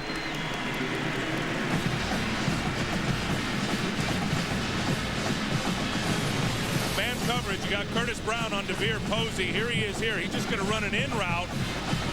And right there, as Curtis Brown tries to get back into the play and make his break on the football, he slips. Well-placed football by Terrell Pryor. where the receiver Posey could get it and still have the ability to turn and pick up the first down based on where the defender was. The true freshman directing the 7th play of the drive now for Ohio State. And movement at the line of scrimmage. 64 on the offense, 5-yard penalty, first down. Jim Cordell was the starting center last year. He's a guy guilty of the yips here that'll bring up a 1st and 15 now.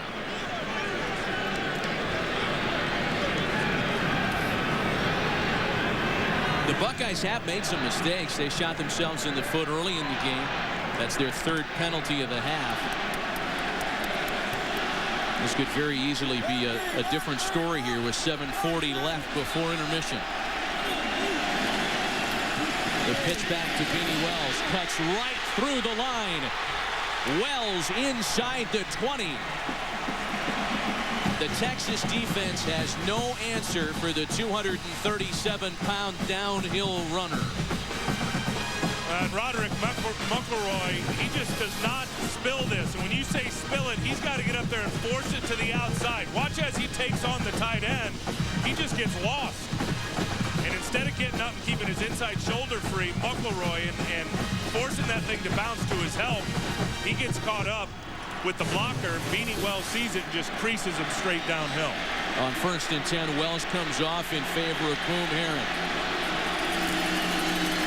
Herron got the majority of the carries when Wells missed the 3 games during the season. He might pick up a yard here. This has been the Beanie Wells show, Tim. 4 plays of 20 or more yards already today. We talked about it in the open, that he had to be a playmaker in this football game to help out his young quarterback, to help keep his defense off the field against that high-powered attack that Texas has brought all year long offensively, and it's gone according to plan for Ohio State in their run game. They've controlled this football game here in the first half.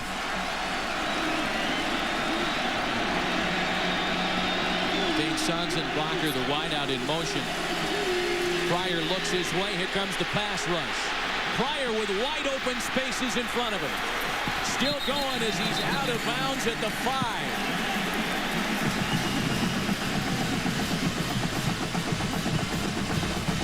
They mark him out at the 7 after a 7-yard gain on a broken play.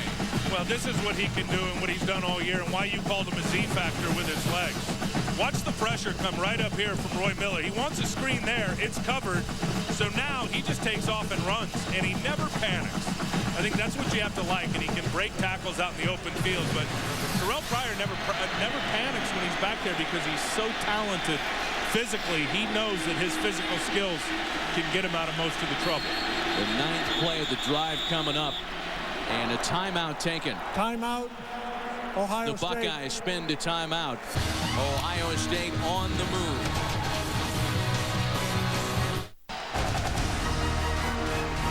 The Tostitos Fiesta Bowl on Fox is sponsored by Bud Light. The difference is drinkability.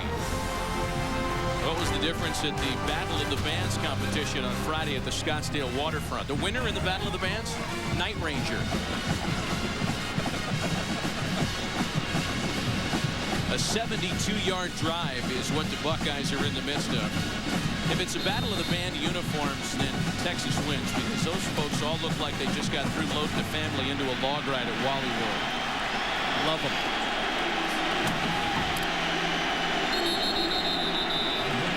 Flags aren't down. Ball start. It's going to hurt. 70 offense.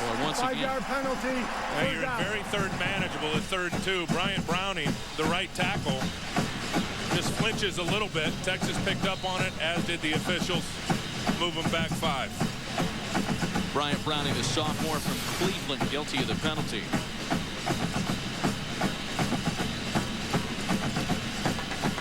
And that's a flinch that's pretty easy to pick up. Both of the quarterbacks are on the field now. Todd Beckman under center. Pryor wide at the bottom of your screen.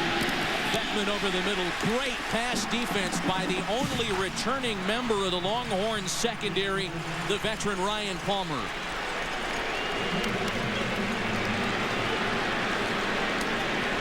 Good pass defense behind the blitz, because they're going to send pressure at Beckman, and it's going to come right from his left. As he looks out to his left, he knows here comes the pressure, and he unloads it man coverage, and Ryan Palmer is just all over Hartline right there. He had no chance. This terrific fast defense coming over the top and getting the bat down. The 29-year-old South African-born kicker Ryan Pretorius is on for a 30-yard attempt.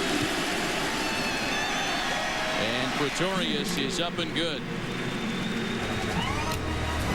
Everything on field goals so far in Glendale.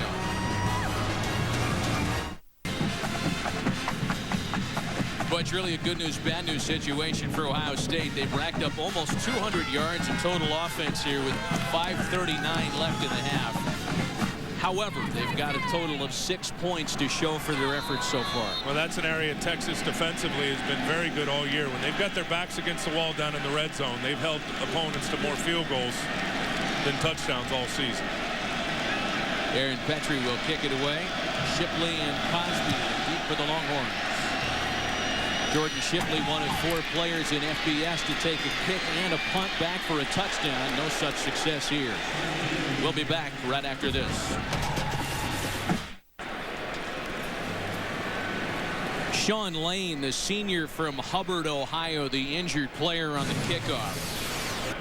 And here it is, 29. He's going to come right to the right of your screen as he actually gets his head off to the side. Here he is there. He'll get his head off to the side and really make a nice form tackle there on Jordan Shipley.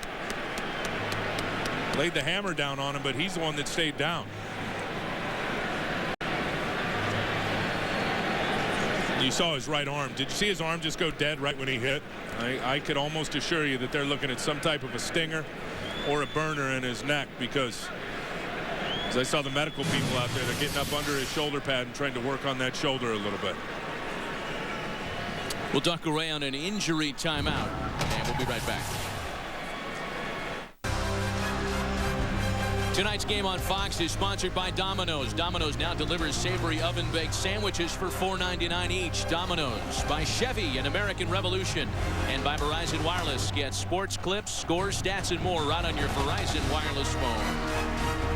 And a reminder that Thursday it's the game college football fans have been waiting for as Tim Tebow and the Florida Gators take on Sam Bradford and the Oklahoma Sooners in the FedEx BCS National Championship game. Our coverage begins Thursday at 7:30 Eastern, 4:30 Pacific in high def, only on Fox.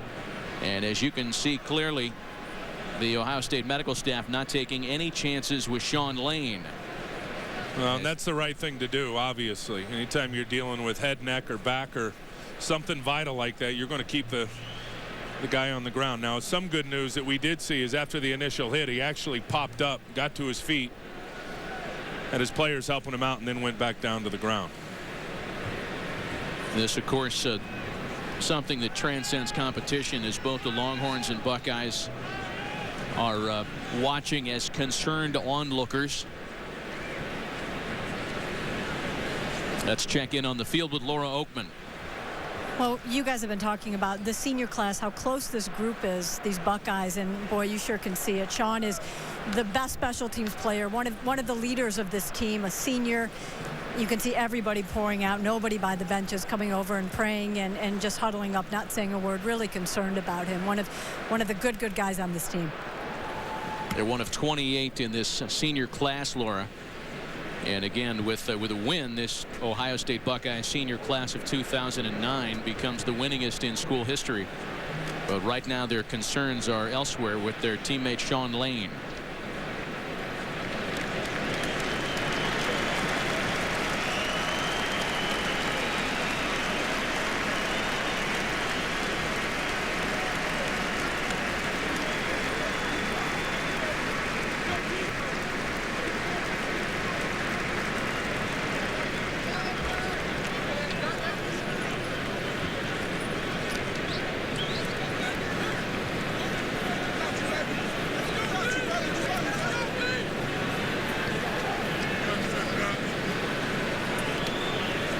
James Laurinaitis is talking to Sean, and boy, we're all kind of optimistically waiting for a thumbs up from him. And we'll of course stay on top of that situation, and with Chris and Laura on the sidelines, there's the thumbs up. There you go. So some good news, Tim, after a big hit. Well, and he did everything right. That's what's, it's just a hazard of the game because he came in there and as he hit Jordan Shipley, his head's up, he gets it to the side, everything looked good until contact was made. I mean, so many times when you see a guy get injured and taken off like that, he'll hit with his head down and he'll get caught in an awkward position. All of that looked right for Sean Lane. So now the Longhorns ready to begin the drive after the delay. 1st and 10 from the Texas 25. Chris Obanaya split wide at the bottom of your screen. McCoy over the middle, and the pass is batted down. Nader Abdallah, the only senior up front, has really shown up here in the Fiesta Bowl, the Tostitos Fiesta Bowl in Phoenix. And if you're a big defensive tackle and you don't get great push, and here's 93 here, and you can't get up and get in the crease, you just play the quarterback, read the quarterback, and get your hands up. If you can't get off the line of scrimmage and really affect that quarterback with a pass rush, the best thing to do is to stay right there, read the eyes of the cube, get your hands up, and get a bat down. Nice work. Here comes Laurinaitis on the outside. McCoy gets the pass away, and it's incomplete. Saw Laurinaitis coming and might have flashed back to a day a couple of years ago when he threw his first career interception to the Buckeyes, number 33. And Laurinaitis, here he is here. He's their best blitzer. And I think Jim Heacock does a good job of identifying who your best blitzers are and dialing those guys up to be your finishers. And that time, Laurinaitis coming off the edge forced McCoy to really get rid of it before he wanted to, which caused the erratic throw to Obanaya. Back-to-back incomplete passes by McCoy have been rare this year. Again, empty backfield. Obanaya split wide at the bottom of your screen.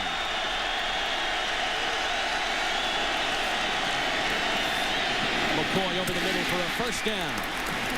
Favorite target and roommate Jordan Shipley.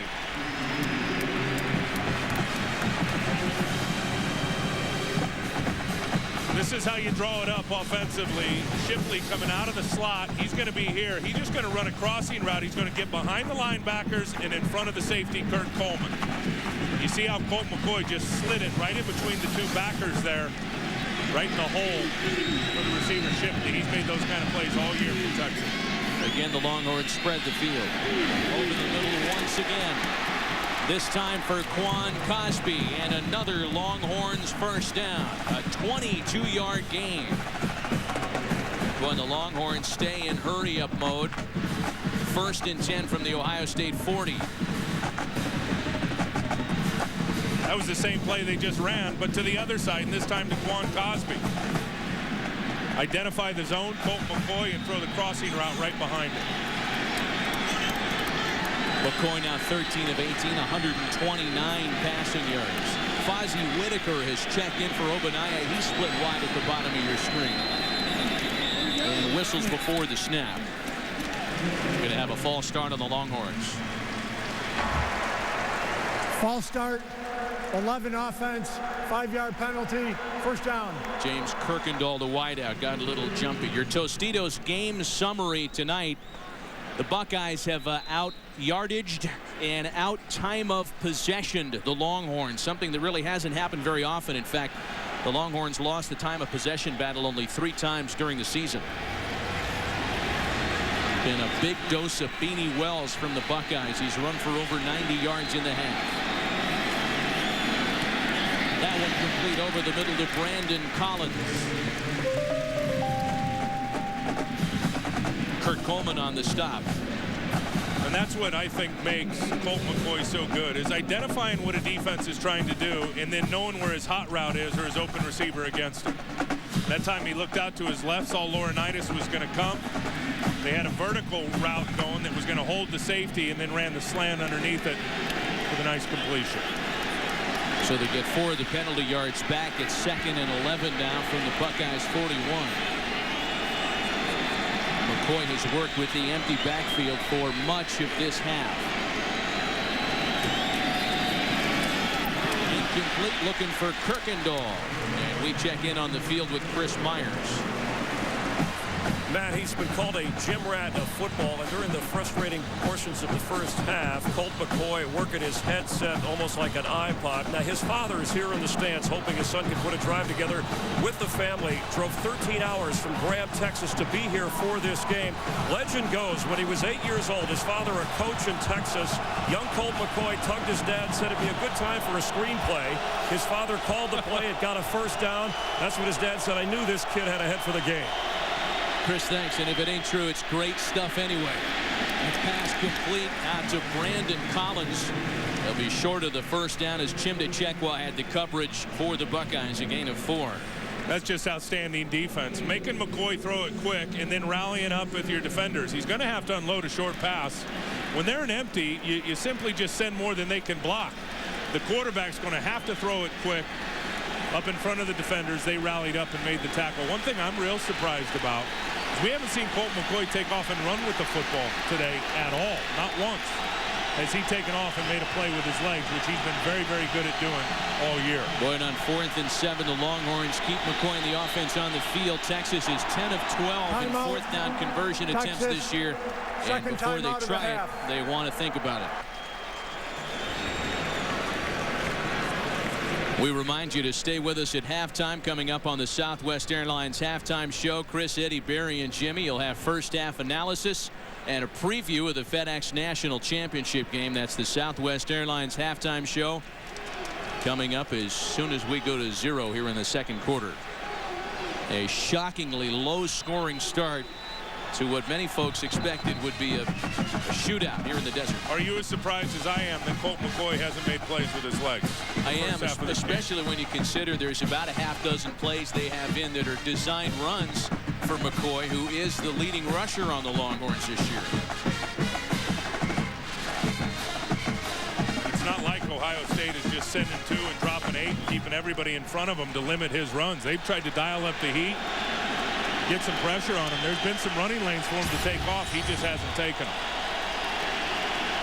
Texas has 1 timeout left with 2:32 left in the half. 4th and 7.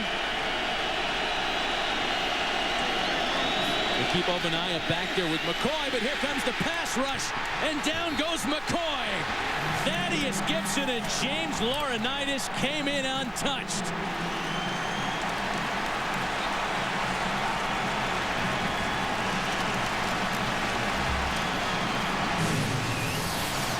Again, attacking protection. He comes inside. He goes outside. There's no way Charlie Tanner could block Thaddeus Gibson right there. He takes the inside move, runs right by the offensive guard, and then just takes down Colt McCoy for a big-time sack. The Buckeyes take over on downs at their own 48. And if the folks back in Austin are thinking about what happened in the first half of that Texas Tech game, that was the only other time all year that the Longhorns went into the locker room without a touchdown in the first half. Some jumpiness before the play.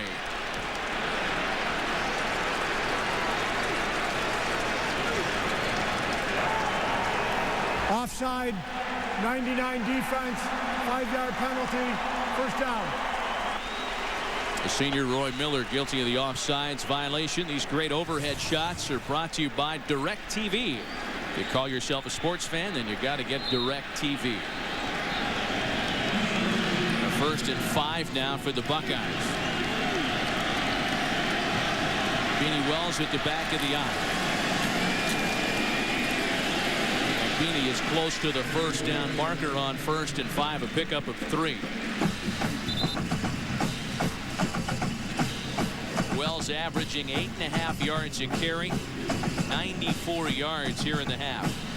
Really surprised that Will Muschamp, the defensive coordinator, because the running game has been so successful for Ohio State, has not inserted that 8th defender into the box to help stop the run. Look at that in terms of the rushing yards. That's ridiculous in terms of the contrast. He's kept his safeties back deep and tried to get his front 7 to stop the run, and it hasn't worked. On short yardage, the pitch back to Beanie Wells has the first down. Jared Norton making the tackle for Texas.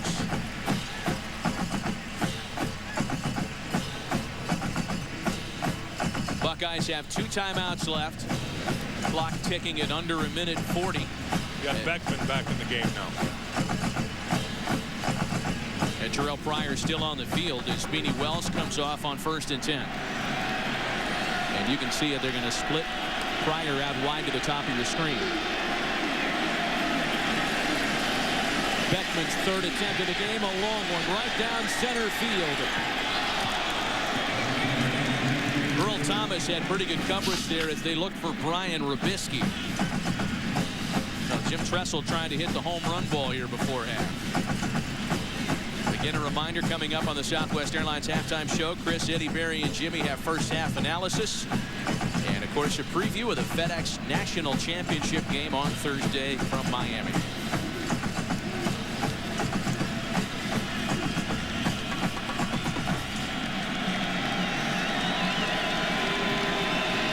Wells is off the field here on 2nd and 10.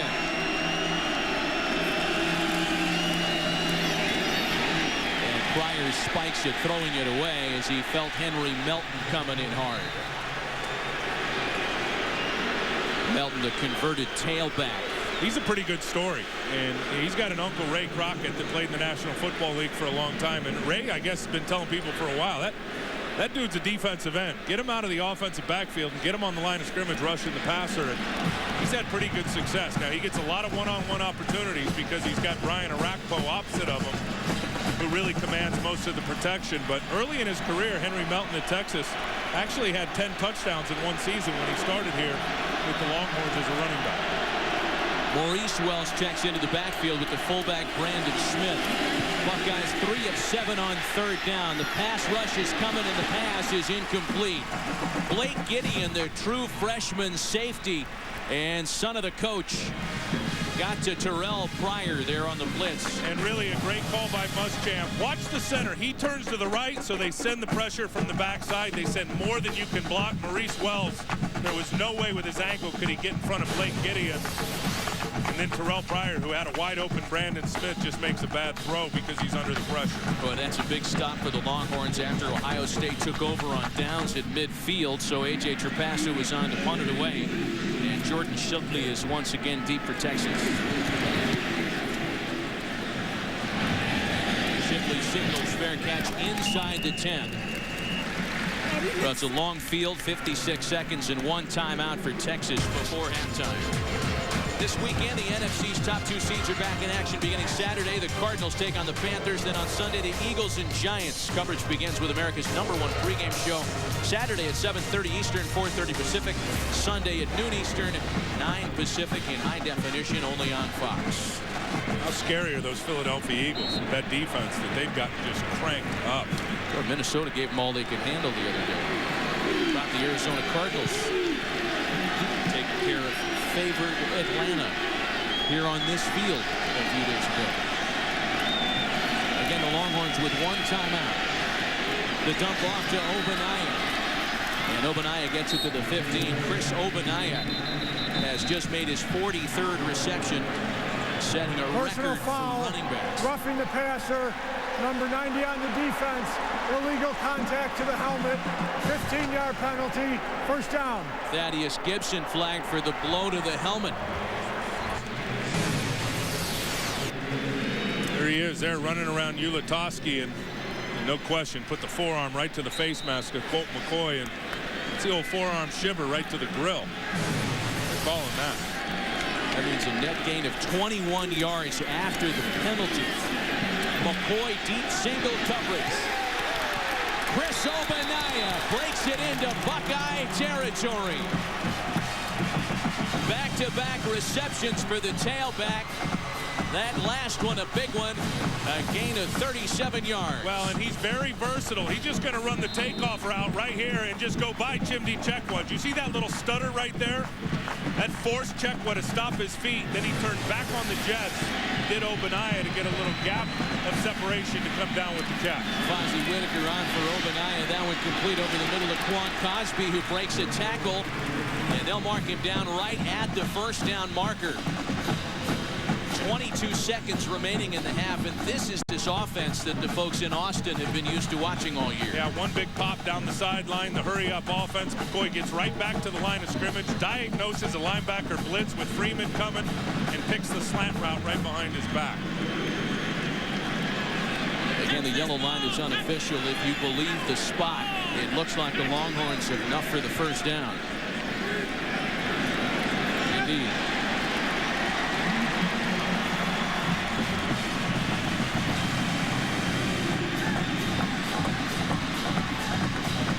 Major Applewhite, the running backs coach of the Longhorns, helped directing the offensive charge led by coordinator Greg Davis. It is such a well-designed Longhorns offense. That's the tailback, Fozzie Whitaker, at the bottom of the screen on the linebacker, Ross Holman. The pass goes the other way to Quan Cosby. And Texas is inside the Buckeyes' 20.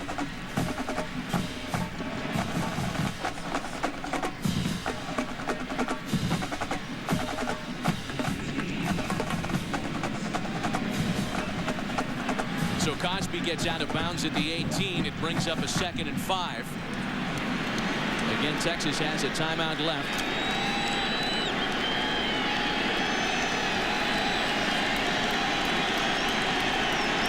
73 yards so far on the drive.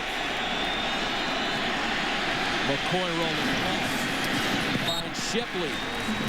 Shipley's out of bounds at the 15.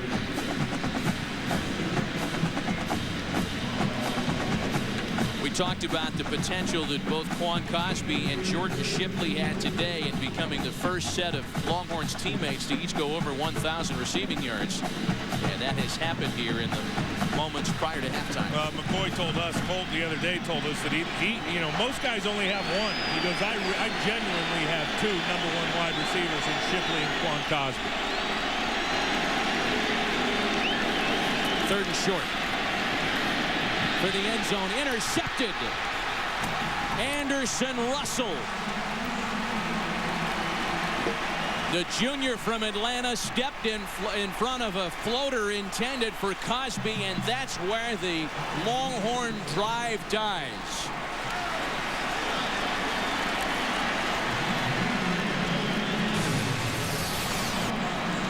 This is just a bad throw from Colt McCoy. I think he wanted Brandon Collins, but he didn't get enough air under the ball. He just floated it out there, and Russell Anderson goes and picks it off. I mean, you saw Brandon Collins was behind the defender.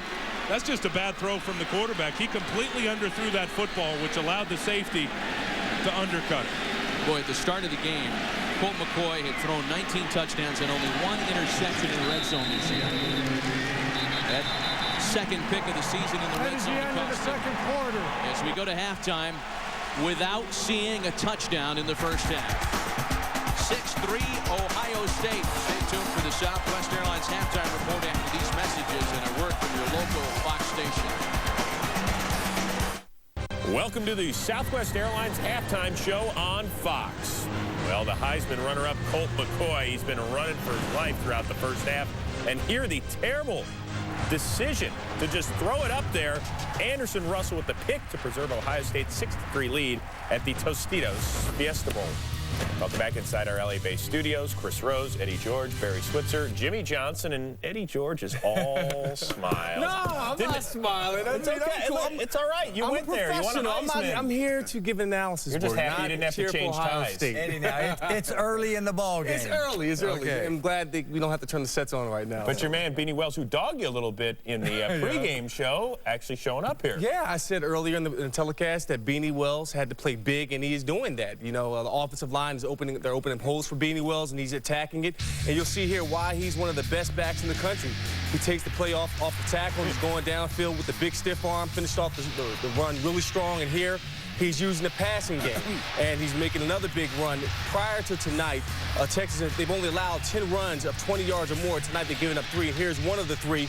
Here's a big run again by Beanie Wells. And Jimmy, I just don't know if Texas can withstand the power run game, because they've never seen a run game like this out of Ohio State in the second half. They can continue to pound the ball with Beanie Wells. They'll win this ball game. Yeah, Wells was outstanding that first half. You know, the thing that impresses me is the playmaking ability of the freshman.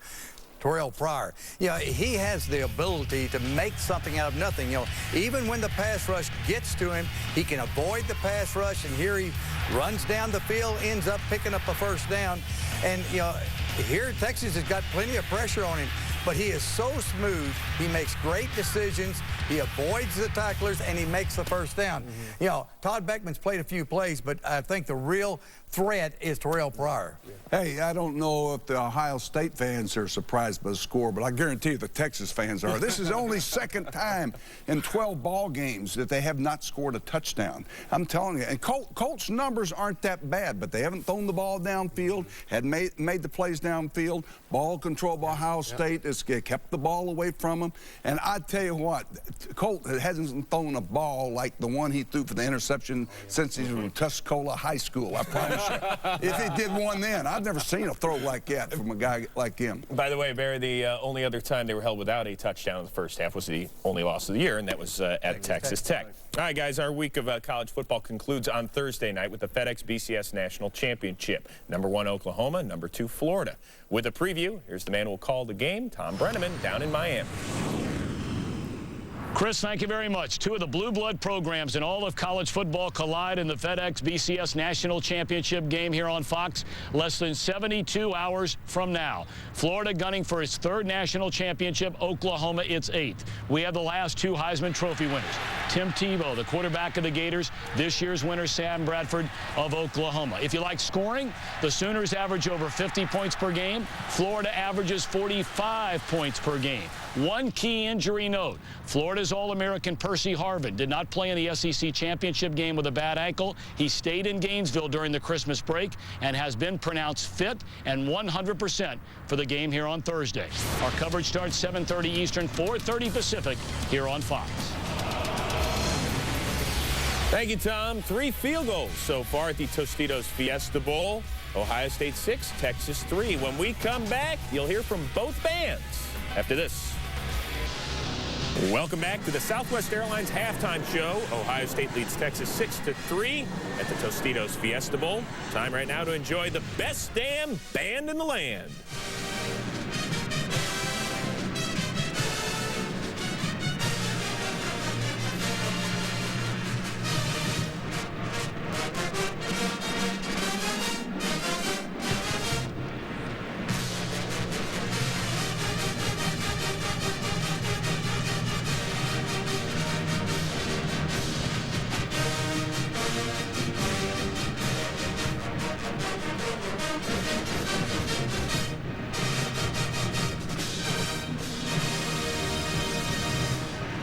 The Moulin Rouge of Paris recalls the colorful fireworks of swirling skirts, long black stockings, and Offenbach's Can-Can.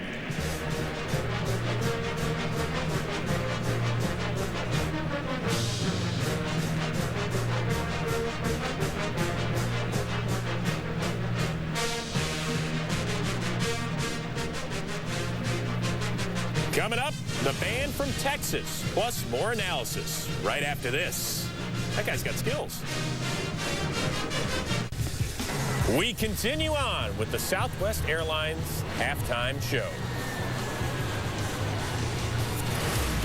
Well, tonight, Tostitos celebrates the pride and passion of the true college football fan. This past week, 2 teams of fans, 6 from Ohio State against 6 from Texas, competed in a series of challenges in a race to the Tostitos Fiesta Bowl.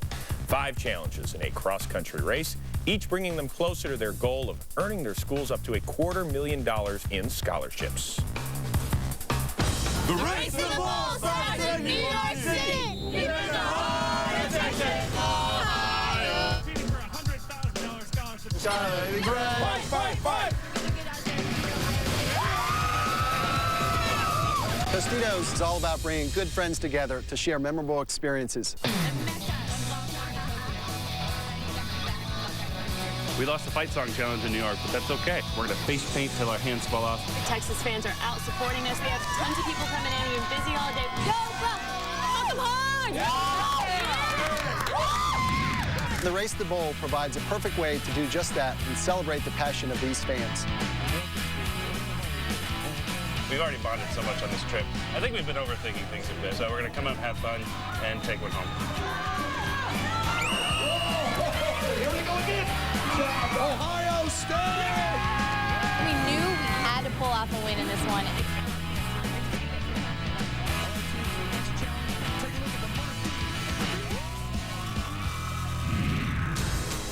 We're in Phoenix for the home stretch. The obstacle course is a must-win. We've really come together as a team this past week.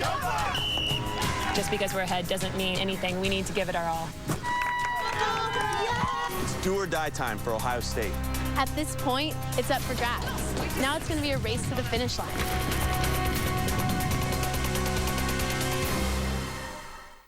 Team Texas, you have one final challenge. If you get it right, you double the amount of your team's scholarship to $200,000. Who was Texas's opponent in the 1997 Tostitos Fiesta Bowl? Penn State. Penn State, correct answer. Tostitos would also like to congratulate Team Ohio State by giving a $50,000 scholarship to your school. $250,000 in scholarship donations. Well, Texas fans will enjoy this as well. The show band of the Southwest.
The Longhorn Band concludes this evening's performance with Led Zeppelin's Greatest Hit.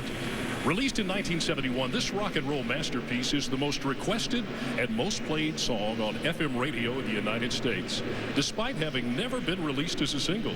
To close this evening's performance, here is the classic, Stairway to Heaven.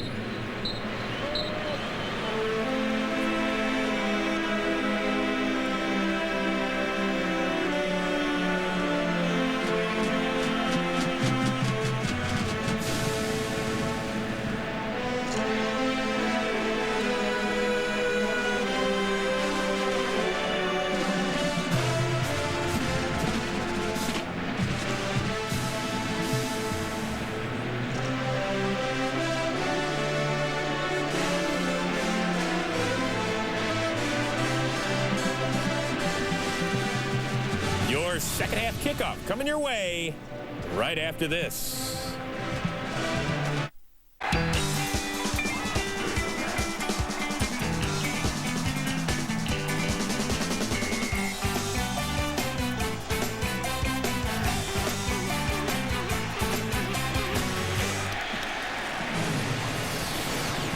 A lot of defensive highlights, a game known for its big offensive numbers, the Tostitos Fiesta Bowl, and we're looking at a 6-3 score getting ready for the second half. Back alongside Tim Ryan, Matt Veskers, just like we figured, right? 6-3 at halftime. Yeah, right.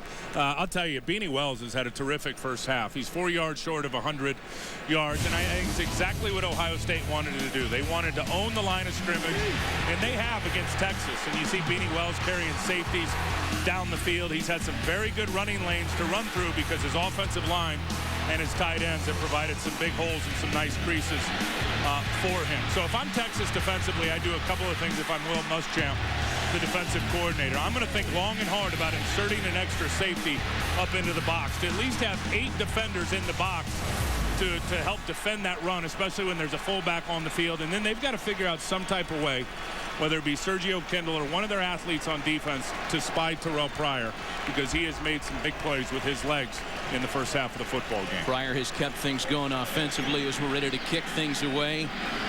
The Longhorns will receive. They won the toss and elected to defer to start the football game.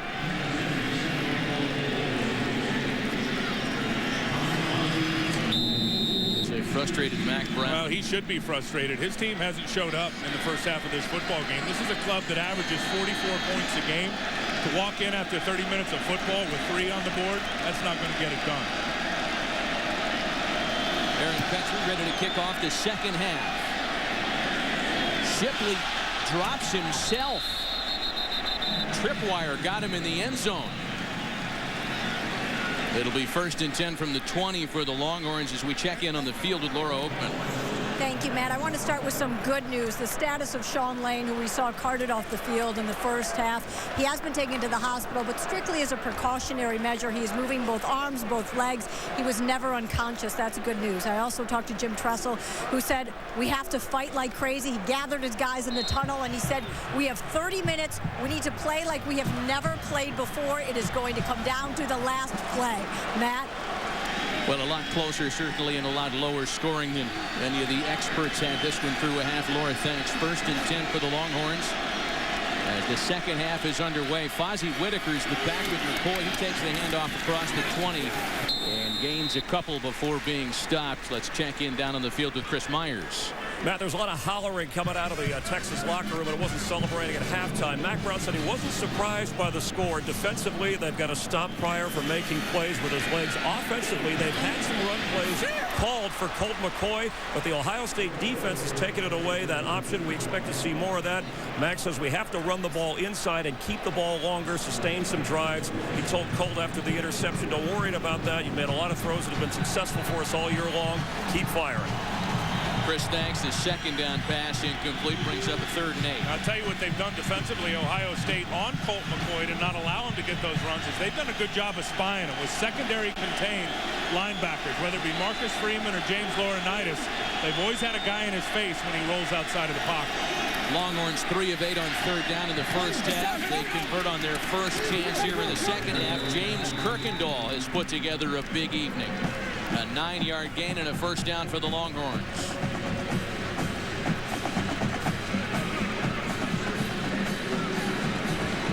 Longhorns playing their 2-minute offense. Obaniah with his biggest gainer of the game. Down right at the marker, just short of a 1st down, a pickup of 9. And not a bad idea to try to run the football. You know, Obaniah is over 5 yards to carry. You look at their backfield, and even though they've got 4 or 5 guys that run the ball, they've had success in the first half. They didn't even commit or try to run the football. Fozzie Whitaker stumbles for the 1st down, but there's a flag down at the line of scrimmage. There's also a Longhorn down as center Chris Hall is slow to get to his feet. Holding. 71 offense, 10-yard penalty, 2nd down. Might have been why he was slow to get to his feet. You're built for it tough first half stats. Boy, that rushing number really tells the story. That's the story of the game right there. And then really this one, the interception by Anderson Russell down in the red zone, where Colt McCoy has been great all year long. He's had 1 touchdown down, or 1 interception, in the red zone all year. Threw one in the first half. Just a bad throw, and Anderson Russell went and picked it. That pick effectively ended the half and a 75-yard drive. Obaniah swings out of the backfield, but the pass is over the middle, deflected. Almost grabbed on a second effort by Quan Cosby. It was intended for Peter Ullman. Colt McCoy is just really not in a groove in this football game, because this is really an elementary pass for him, one that he can make easy all day long with his eyes closed. He just fires that one with some heat and a little high. Now, one that Ullman probably should have caught. That's a dangerous pass up high on a guy that's not used to catching the football when you think about the defenders behind him on the tip throw. McCoy 21 of 30 for Kirkendall, incomplete. Chimde Chekwa had the coverage, and they're throwing the markers on him. This is going to be a 1st down. Yeah, I think Chimde Chekwa. Oh, they're getting Kirkendall. I think he called it wrong. I think they're going to take it against Chimdi Chekwa. Pass interference. Number 5, defense. Ball will be placed at the spot of the foul. First down. Indeed, first down Longhorns. Chekwa's got him in man coverage, James Kirkendall, and I think he prohibits Kirkendall from getting his left arm up to catch the ball. You see him grab his left hand right there, slowed him down, and that's a good call by the official. The ball was in the air. He had full contact on Kirkendall and did not allow him to get his arm up and get to the football. Whitaker carries up the middle. There is nothing happening there as Thaddeus Gibson plugs the hole. Have you noticed, Tim, and certainly this was something that we looked at the start of the game, the Longhorns have not tested Malcolm Jenkins at all. McCoy has not thrown in that direction at all this evening. Well, he's the boundary corner, Malcolm Jenkins, and he's the best corner on the football field. The guy's going to be a top 10 pick in the NFL draft. You know, he's going to be the guy most of the time backside on Quan Cosby into the boundary playing man coverage. There's the matchup right there. 2nd and 13. McCoy escapes. McCoy still going, and down near the first down marker, he'll be a few yards short before being stopped by Donald Washington. You know, Terrell Pryor's not the only quarterback in this matchup that can run the football. And Washington is down on the play.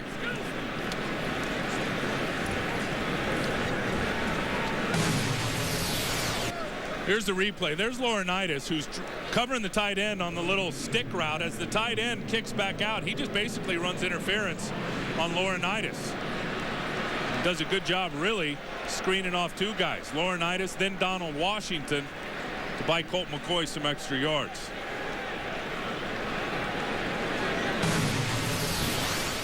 Well, the Buckeyes' depth at cornerback has really been challenged. Again, Sean Lane was escorted off on a stretcher. And as Laura reported, he's okay, but being taken off as a precautionary measure, and it looks like the same can be said of Donald Washington. We'll be right back.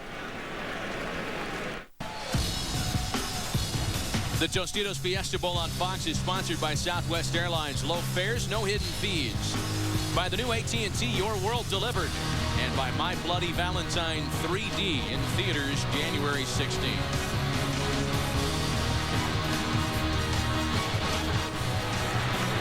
Well, it's been a 7-play drive assisted by a pass interference call.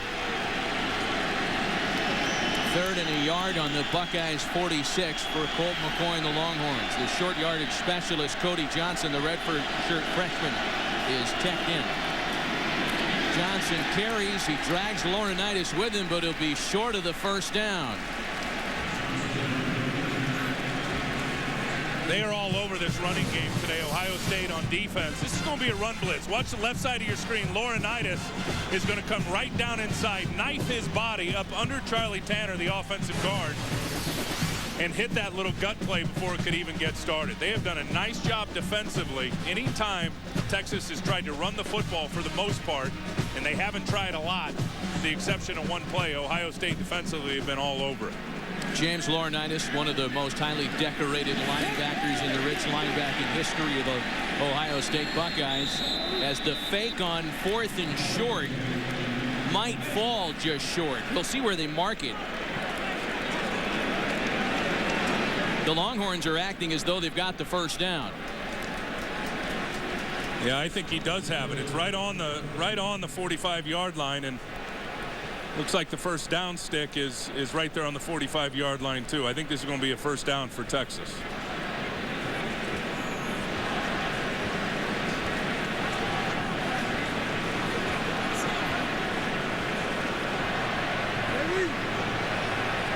First down, Longhorns. Just a direct snap right to the up back, right there. Pretty good surge by the offensive line in front of him. Does a nice job by just finding a little crease. Rashad Bobineau right there. He looks off to the right and then back to the left. Just enough right at the first down stick. So a fake on 4th and 1, a pass interference call, a little bit of everything has contributed into this drive for Texas. A fresh set of downs on the Buckeye 45. McCoy over the middle for Obanaya, down at the 39 as Laurinaitis makes the stop. They've gotten all over Colt McCoy. When he does the traditional drop back, even out of shotgun, the defensive tackles for Ohio State have gotten some pretty good push up inside. They had 2 sacks in the first half. And that time, Hayward and Worthington both creased up inside in the A gap in between the guard and the center, and the B gap between the guard and the tackle, and both had good pressure that time on McCoy again. Obaniah carries. A gain of a few. Marcus Freeman makes the tackle for the Buckeyes.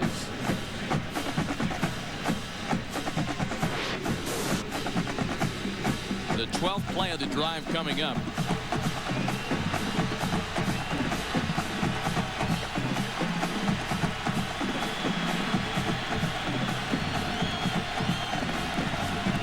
The Longhorns have mixed up their tempo on the drive.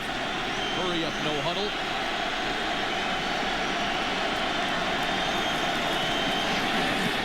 Quick pass out to Shipley is read immediately by Chimde Chekwa. And Shipley will be short of the first down. That is such a good job by Chimde Chekwa out there in zone coverage. You're going to see him. He's covering Kirkendall here. As Kirkendall releases, he reads the quick little out route, peels right off of the outside guy Kirkendall, and comes up and makes a tackle about a yard in front of the first down mark on Shipley. That's really nice work by the corner, Chimde Chekwa. But Mac Brown and Greg Davis aren't going to bother any fake punts here. They're just going to go for it on 4th and 1. Big Roy Miller, the defensive end, is in at fullback. He leads the charge, and Johnson has the first down.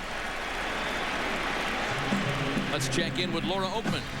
Matt, Donald Washington has not been in since that injury, but I can tell you, I'm not a doctor. I'm about to play one on TV. He did go to the training table. All the trainers walked up to him. He shooed them all away, didn't let them touch a single body part. He has not gone on the field since that injury, but he's been on the sideline the whole time with his helmet on, looking like he's about to get in. All right, good news, Lauren. Thanks. 1st and 10. Been a 6-minute drive for Texas. The play fake. And McCoy finds Obaniah over the middle. There's a flag down in the backfield as McCoy took a late hit. This might be the second time they flagged Thaddeus Gibson. Personal foul, roughing the passer, number 90 on the defense, illegal contact to the head, 15-yard penalty, first down. A great move to get by Ulatowski, but then here he is here. He's going to work it, come back inside, throw the tackle by, and then bam, there's the hit. Put the crown of his helmet right on the ear hole. Bam, right there. I don't know. Actually got him up under the shoulder pad. But Jim Tressel is furious. You can hear the Buckeye fans here in the stadium as they react to the replay here on the video screens. It's going to put the ball inside the 15. 1st and 10 for the Longhorns at the Buckeyes' 14-yard line. I think that was a legitimate hit, but one that was hard for the referee to call from his vantage point, because I'm sure from his vantage point it looked like a helmet-to-helmet shot on Colt McCoy, but in fact it wasn't. Longhorns into the red zone for the 3rd time tonight. This is McCoy doing it himself. Touchdown, Texas!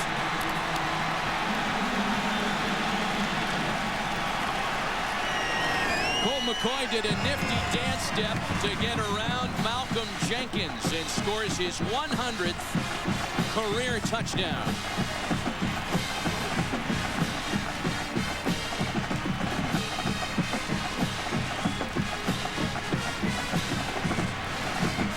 Mr. and Mrs. McCoy can finally break out a smile.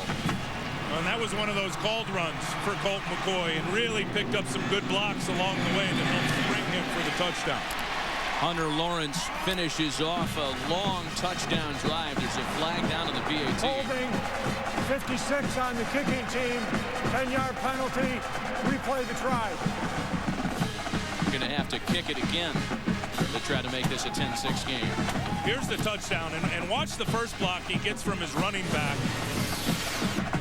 Obaniah, number 3, he's there. He's going to come block Marcus Freeman as he leads up in the hole. Bam, right there, just enough to give Colt McCoy the edge. Now watch Quan Cosby on Anderson Russell right there that sprung McCoy as he was able to spin back and get into the end zone. Texas has its first lead of the game as as Hunter Lawrence makes it a 4-point advantage. After the penalty, the point after is good. A 15-play, 80-yard drive makes it 10-6 Texas. The Tostitos Fiesta Bowl on Fox is sponsored by new Tostitos Hint of Jalapeno Scoops. Just the right kick to enhance your dips. Longest drive of the season by the Texas Longhorns. 15 plays, over 6 minutes of clock. And as is customary, Colt McCoy gets right on the headset with his offensive coordinator, Greg Davis, to talk about the 80-yard TD drive. Well, and that's what we were looking for in the first half. And of course, the drive was continued with really, I thought, a bad call on Thaddeus Gibson on a late hit, helmet-to-helmet on the quarterback. Clearly, to me, it wasn't. But what we wanted to see out of Colt McCoy, and I think what the Texas fans wanted to see, was the guy making plays with his legs. And on that drive, not only the touchdown, but there was another play earlier in the drive where he picked up some big yardage by breaking contain, picking up a first down by running. Ohio State will get a chance to touch the football for the first time in the second half. Lamar Thomas will bring it back to the 30. Chippiness after the play. Let's go back to that penalty on the touchdown. And again, in all fairness to Dennis Hennigan, he's over here as his vantage point. And this is going to look like it's helmet to helmet, but in fact it's not. As Thaddeus Gibson puts his helmet, it's right under the shoulder pad right there. And so that was a tough call, and then it led to this. The little called quarterback draw, 2 good blocks. Chris Obanaya, Quan Cosby, both laying down good blocks to free up the QB on the touchdown run. Pryor handing to Wells. That was a successful combination in the first half. Beanie Wells at 100 yards for the game.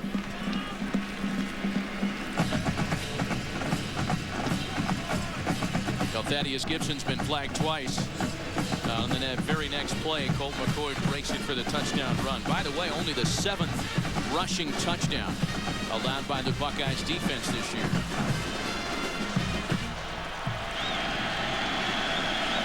Second and 6 for Pryor and the Buckeyes. Wells again. And he's across the 35, stopped by McElroy after a gain of 2.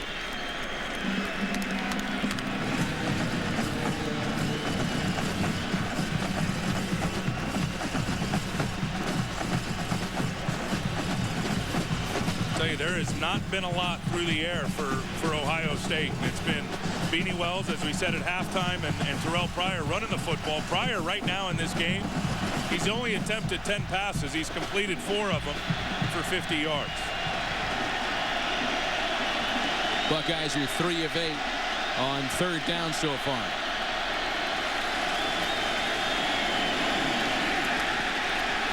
And that one is dropped, intended for Robisky. So it's a 3 and out in the first possession of the half for Ohio State, their first of the game.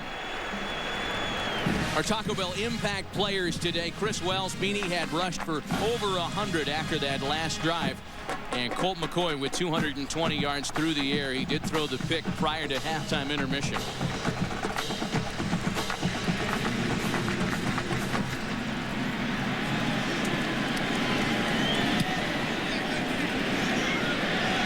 Shipley signals fair catch at the 18. 6:58 left in the 3rd quarter. Longhorns 10, Buckeyes 6. Aerial coverage brought to you by Bud Light. The difference is drinkability. And the difference here on the field has been a Colt McCoy rushing touchdown. 10-6 Texas. Middle of the 3rd quarter, and the Longhorns go to work from inside their own 20. A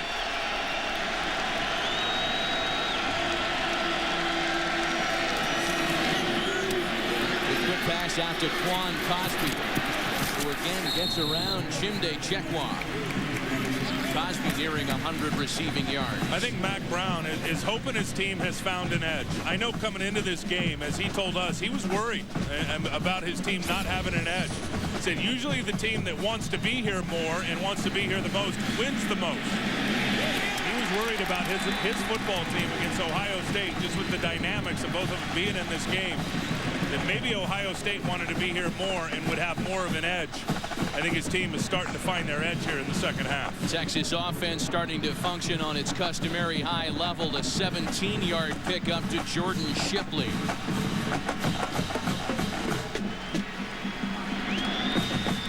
Back-to-back first down passes. Play fake with Ogbonnaya. And that one caught for another first down. Quan Cosby's second reception of the drive as he goes over 100 receiving yards this evening. Well, and if they're going to blitz, and they do here, you'll see Laurinaitis, you'll see Jermail Hines. He's going to come off the edge over here. That means man coverage out on the perimeter. And Chimdi Chekwa giving a big push into Quan Cosby. He's going to chew that up all day, and Colt McCoy's going to find him if Ohio State does not get home when they dial up the pressure. McCoy overthrows James Kirkendall, so his first miss of the drive. McCoy now 27 of 37 in the air. It's the first time they went the direction of Malcolm Jenkins today. You know, Colt McCoy started play tonight with a completion percentage and accuracy percentage, if you will, of 77%. And unless he goes, 27 for 100 tonight, that will end as the best ever season for accuracy in college football.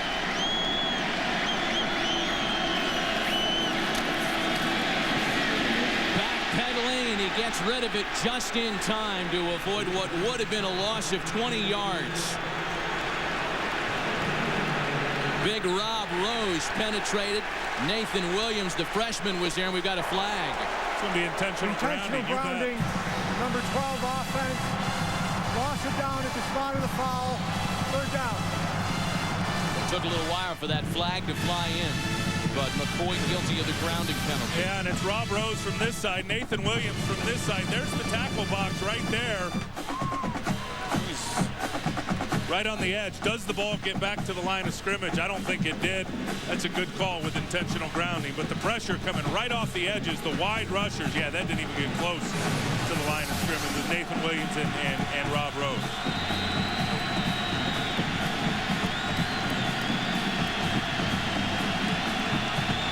So the Buckeyes defense hoping that shifts momentum.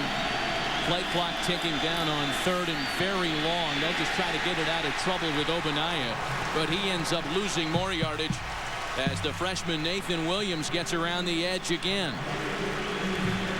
Well, I don't know about this run, what they were trying to do to Worthington, but he doesn't even get blocked. He's on the inside. Nathan Williams is on the outside, and Ogbonnaya has nowhere to go with the football. Tried running that gut play to the weak side and only had one blocker over there for two guys.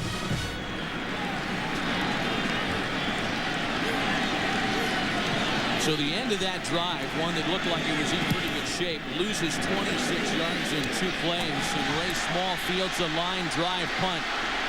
Small looking for a corner. Now he changes direction and settles in at the 47-yard line. A 13-yard return has the Buckeyes in good shape to start the drive.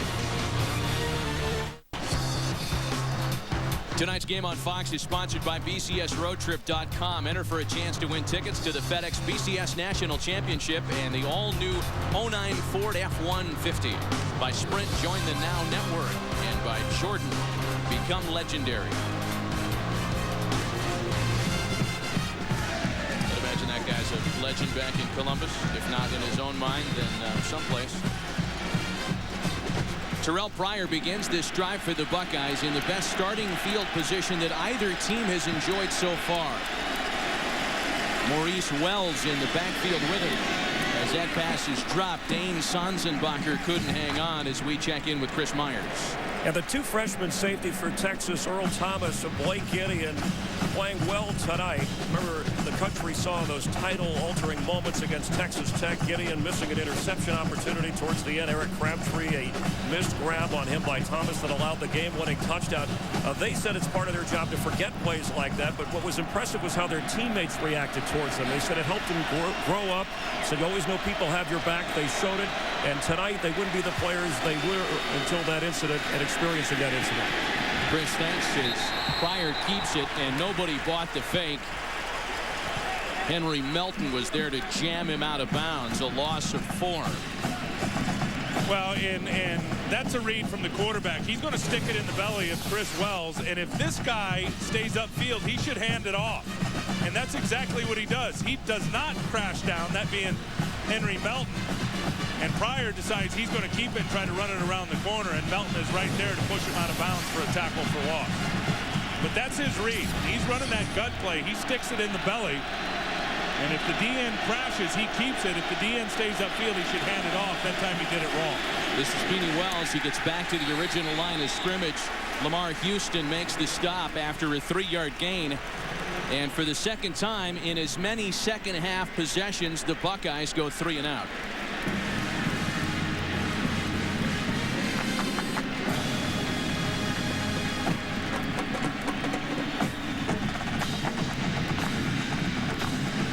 So A.J. Trapasso is on to punt. You know, this has been part of the Buckeyes' problem in these BCS games, in big nationally televised contests against USC and the like.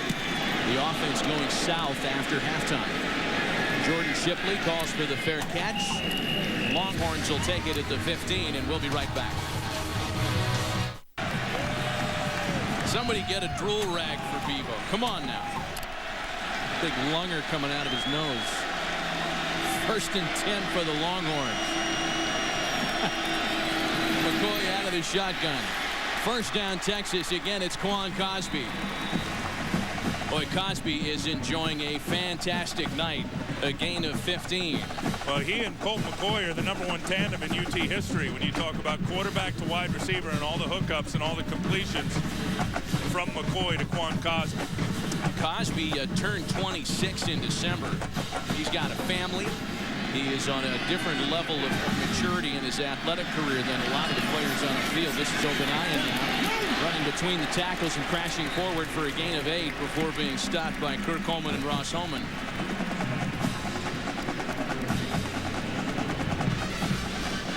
Second and 2 coming up for Texas. You know, Quan Cosby is a senior. He's playing in his last game as a Longhorn. He's the only one of the big-time weapons, though, that McCoy will be losing as a graduate. Jordan Shipley will be back next year as he has the first down, knocked out of bounds at the 45 by Coleman.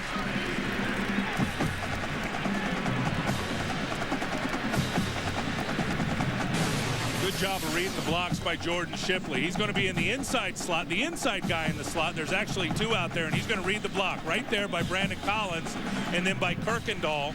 As he sees the defenders peek their head inside and try to take away the inside, he uses those blocks and just bounces it to the edge for the first down.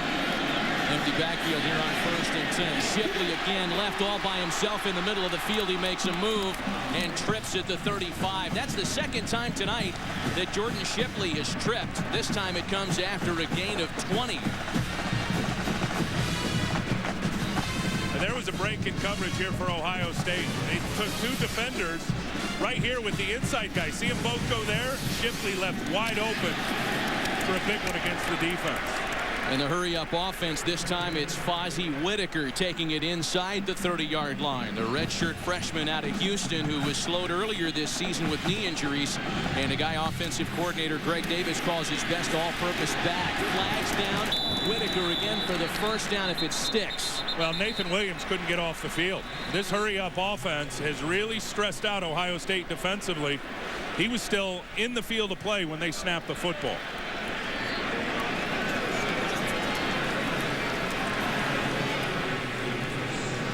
Nathan Williams was trying his best to get off before the ball got snapped, and he just didn't quite Offside, get there. 14 on the defense.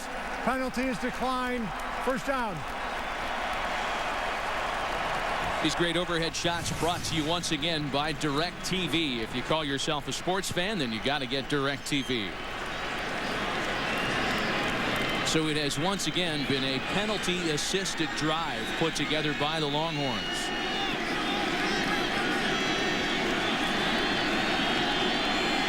First and 10 from the Buckeyes 22.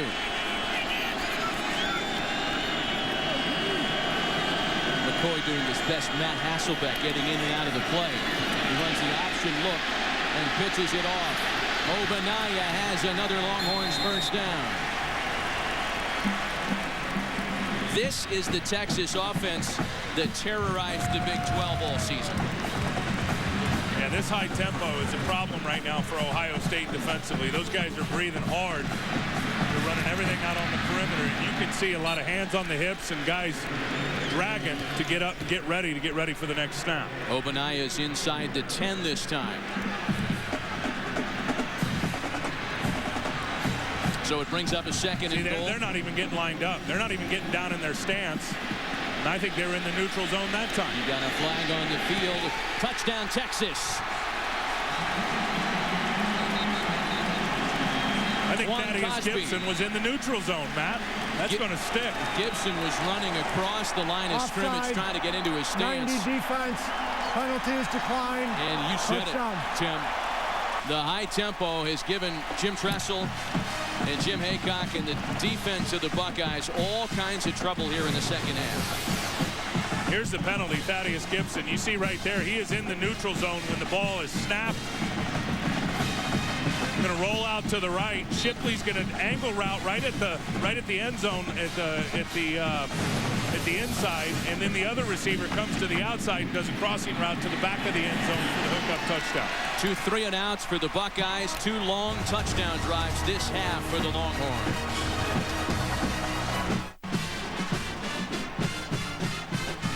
Yeah, the folks in the burnt orange starting to make a little bit more noise now.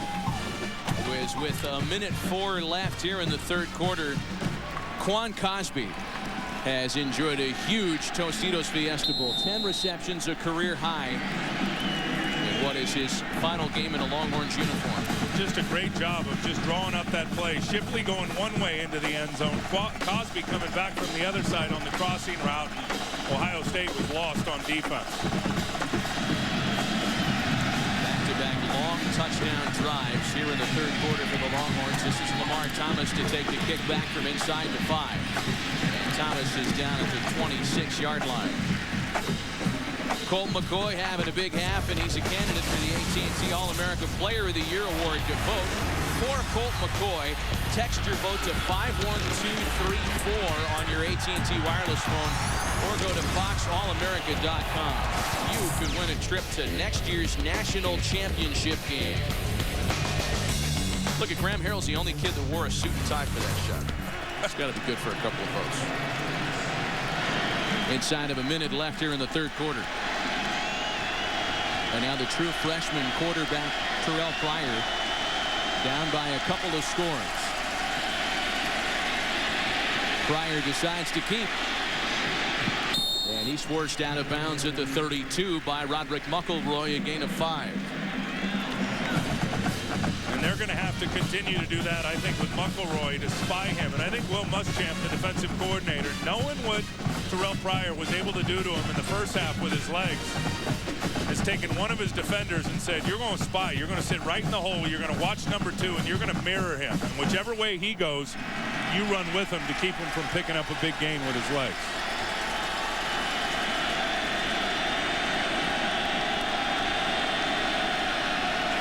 On 2nd and 5, Pryor to throw. Here comes the pass rush, and down goes Pryor. The big senior, Roy Miller.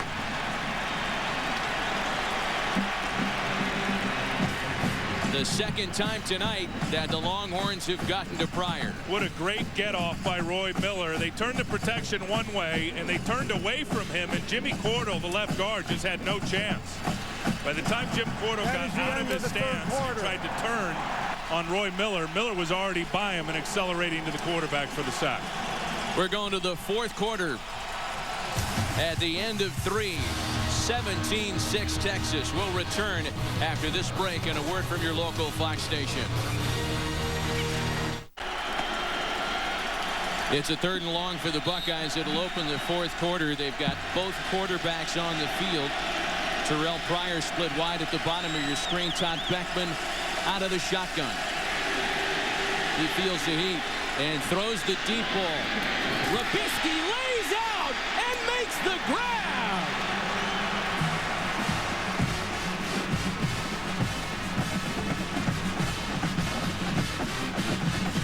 Great job by Beckman, not only an eluding pressure, but then just throwing a ball that's absolutely on target. There's Rubisky on Curtis Brown out on the edge.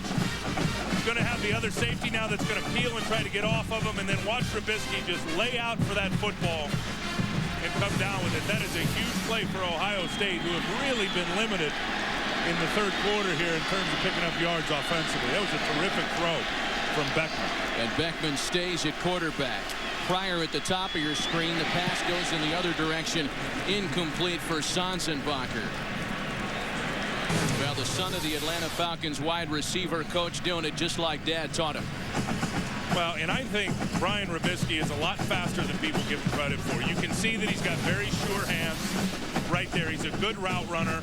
You know, he'll be good at the next level in pro football. He'll develop his pro body. He'll get stronger, but I think people have underestimated his speed. Every time you watch a game, he seems to run by somebody. One thing people don't know about him is he anchored the 4x100 relay team, the track team at Ohio State. Beanie Wells carries for a gain of maybe a yard. That 48-yard reception by Rubisky was a season long. And exactly the big play that Jim Tressel was hoping for to jumpstart what was a completely stagnant third quarter offense. Well, let's give Texas up front, that front seven, some credit too. Defensively, they have not allowed any running lanes for Chris Beanie Wells, the running back for Ohio State. They have bottled him up big time throughout that whole third quarter. Beanie Wells coming off now in favor of Maurice Wells.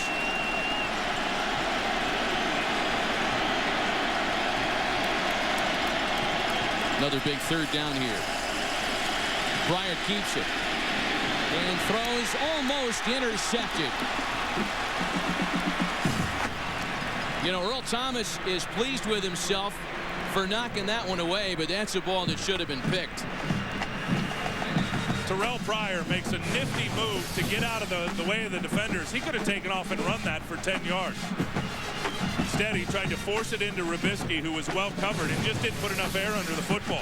I mean, he came up about 3 yards short on that throw. That was one certainly that Earl Thomas should have picked off. You know, credit Rubisky for preventing Thomas for picking that off. He grabbed the arm and wrestled it free of the football. This will be a 43-yard attempt for Petrie. Boy, that would have been good from 53 yards away. Points for the Buckeyes.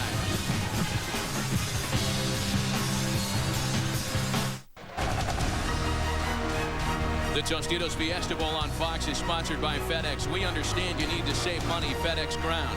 By DirecTV. If you call yourself a sports fan, you got to get DirecTV. And by Taco Bell. Think outside the bun.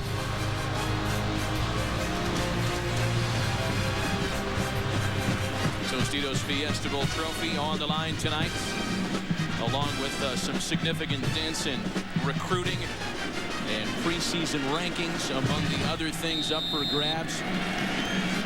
These are more than just exhibition games, folks. Back to a one-possession game. 17-9 Texas. A couple of third-quarter Longhorn touchdowns. A field goal moments ago by the Buckeyes, make it the one-possession affair. Jordan Shipley now is across the 20 and down at the 21-yard line. Well, this game was marked by its defense in the first half, Tim. A 6-3 lead for Ohio State at intermission, but a couple of long touchdown drives by the Longhorns reminded folks in Austin about how good their offense Well, is. Colt McCoy, I think, finally came out in the second half and started making a few plays with his legs. I think Mac Brown figured his team came out flat, didn't play well. They got in at half. They kind of regrouped, and he came out and made a few big plays with his legs. Also had a couple of drives that were extended by some penalties from Ohio State. And then on the other side of the ball, Ohio State, very simply, they just had not been able to run the football in the second half of this game. First and 10 for McCoy. Again, out of the empty backfield set, he takes off. And gains 3 on the ground. Laurinaitis makes the stop. Funny how these careers come full circle. We talked earlier about how Colt McCoy threw his first ever interception to James Laurinaitis. It was a coming out party for Laurinaitis, who enjoyed a big day. For Colt McCoy, made just his second start that afternoon. Big things were ahead. 2nd and 7 now. Laurinaitis, and they pitch it out. Obanaya gets it up to the 30. He'll be a yard shy of the first down before Marcus Freeman knocks him out of bounds. So for more on Chris Obanaya, let's check in with Laura Oakman. Matt, ask any Longhorn, they will all say that Chris Obanaya is the team's emotional leader, and boy, he's gone through a lot in his 22 years. Buried an older brother 6 years ago, then when Chris was 15, 6 weeks later, playing basketball with his younger brother when he collapsed from a heart defect. I'll tell you more after this play. Shipley's across the 35 and out of bounds at the 40 for the first down. Matt, Chris, who had no formal training in CPR, tried to save his little brother, but to no avail. Chris told me he suffered from severe depression for 3 years after that, just with the guilt. He couldn't save his brother. He said the one thing that saved him, Texas football. He said this team has been everything to him. They love him. His heart, his humor, his passion. Chris said all of that is to honor his brothers. Lauren, thanks. And a big part of the Longhorns offense tonight and all year. That one complete over the middle to Brandon Collins. Another Texas first down. And another great blitz pickup by Colt McCoy. Identifying the blitz, was coming up in his face. Real good side adjust from Brandon Collins.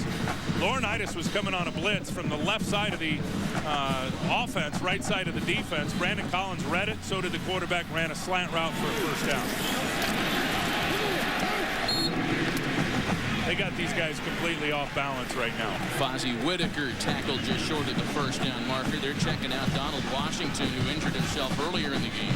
This hurry-up offense has been a major problem in the second half. Ohio State can't even get lined up, get their hand down the third up front. And Whitaker's got the first down here. I mean, that's a short yardage play right there. They get to the line of scrimmage, hurry up and snap it, and two of the defensive linemen were still trying to find their alignment along the front, standing straight up. Easy to pick up the first down, short yardage that way. Again, the defense scrambling. McCoy runs the play fake. Gets away from Nader. Abdallah still going and really pays the price. Ball's out. Ball came out. It's Texas football as it trickled out of bounds, and McCoy is very fortunate that no Buckeye was able to bounce on it. Colt McCoy got smoked at the end of this play. He sure did. He's going to come all the way back, reverse field, and then watch.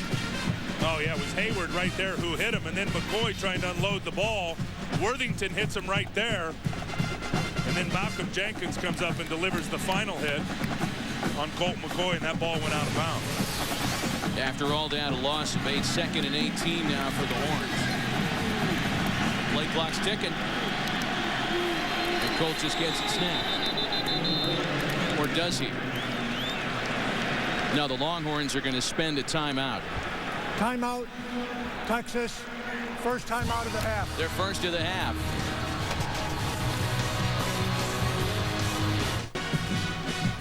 (17-9) Texas with over 10 minutes left on the game clock. And you might have noticed during our Fox Sports coverage of the BCS Bowl Bash, those of us here at the stadiums and those in the studios wearing these pins in support of the Alzheimer's Association, part of our Fox Sports Supports charitable initiative, leading the way in Alzheimer's care, support, and research to help stop Alzheimer's and end this disease. Please go to alz.org.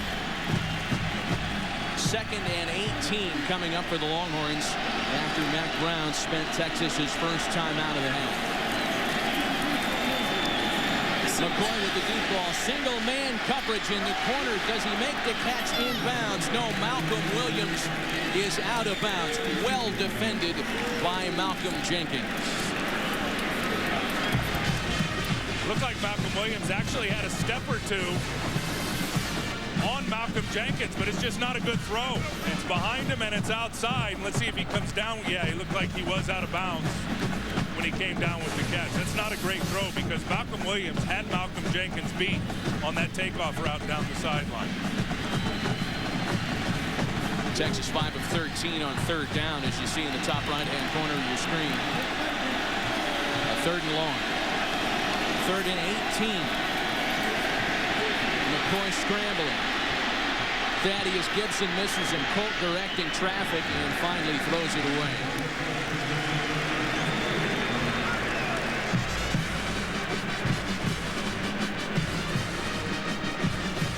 So on this occasion, it's the Buckeyes defense that bends without breaking. Yeah, that's a big stop. And I'll tell you where Ohio State has had their most success at rushing the passer today is when Colt McCoy just takes a traditional 5 or 7 step drop back and where his launch point's going to be behind the line of scrimmage.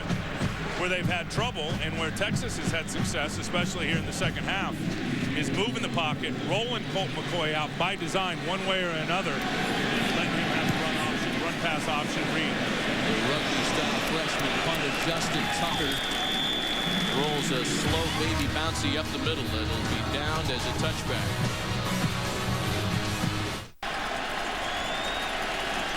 Buckeyes down 8 with just over 10 minutes left in the game, and they start this drive without Beanie Wells on the field. 1st and 10 from the 20. Pryor gets out of trouble and throws for Robisky.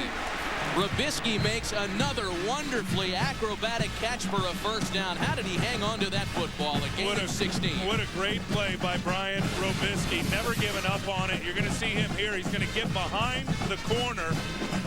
He runs the corner off, and then now it's just the scramble drill. He realizes his quarterback's in trouble. That ball was errantly thrown because Roy Miller got a hit on Terrell Pryor right when he released it. Nice job by Robisky. And they might the ruling on the prior play is under review. Yeah. They are going to take a look at this upstairs.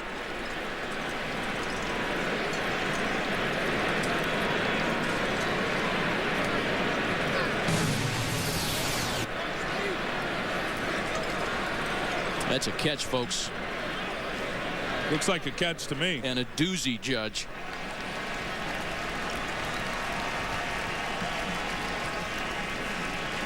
Brian Robisky with 94 receiving yards in this Tostitos Fiesta Bowl. After review, the ruling on the field is confirmed. The receiver had possession of the ball. Completed pass. Quickest review in the history of college football. First down, Buckeyes. You know, Brian Robisky's receiving numbers in 2008, less than half of what they were last year because it's an entirely different offense this season. Well, once Terrell Pryor got in the lineup for Beckman, the 4th game of the year, really started at USC in the 3rd game. It all changed in terms of the reception opportunities for those wide receivers. Option look, Pryor keeps it again. No Beanie Wells on the field. They didn't need him on this play call.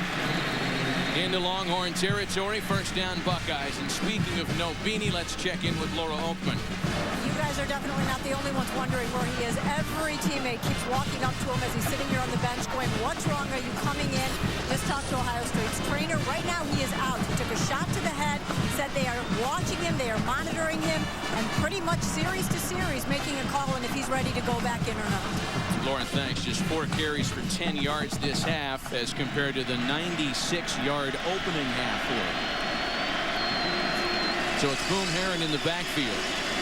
Pryor runs a play fake and misfires, looking for his tight end, Jake Ballard. You can tell by watching Terrell Pryor that there's a lot of growth and development still left. I mean, he's a true freshman. He's a guy that ran a spread offense in high school and ran it as much as he threw it. So when you talk about the passing game and really becoming a legitimate throwing quarterback, they're going to take a lot of work this offseason, working on his footwork, his development, his delivery, where he can really become a legitimate throwing quarterback. Let's face it, he's less than a year removed from arriving in Columbus as the top quarterback prospect in the country as a Princeton. Keeps this one and has another big gainer. Still going to first down and more as Pryor is out of bounds inside the 25.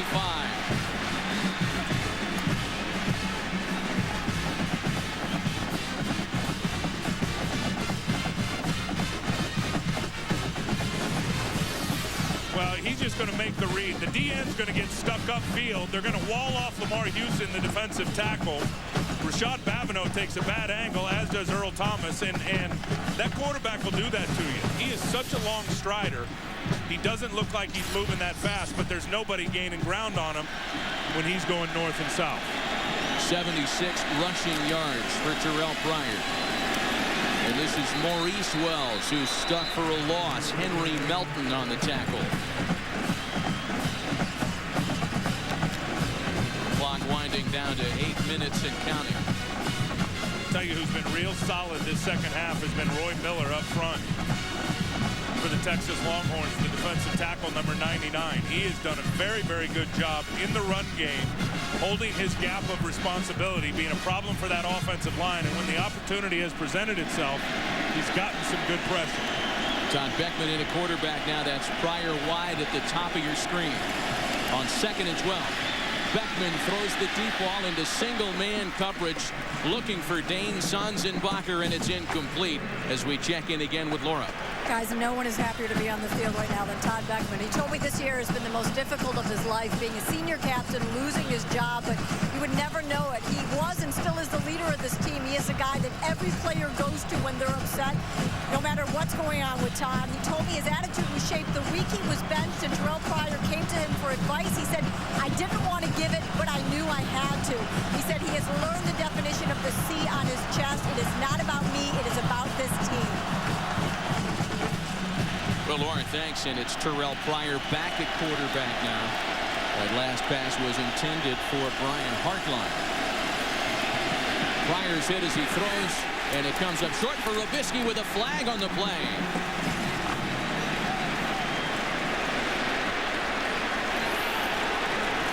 Pass interference is going to be levied against the Longhorns. But Mack is furious. He's claiming that ball was uncatchable.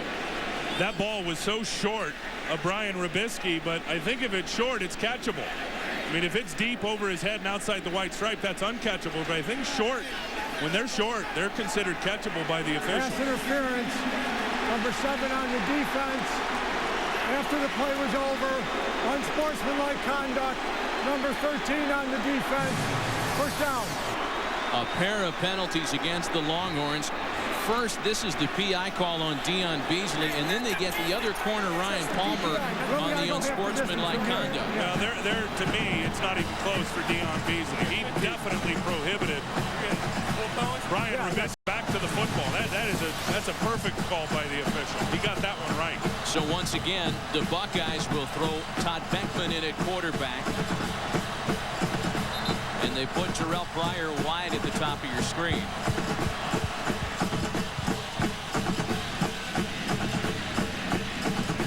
A pair of costly penalties on the same play committed by the Longhorns.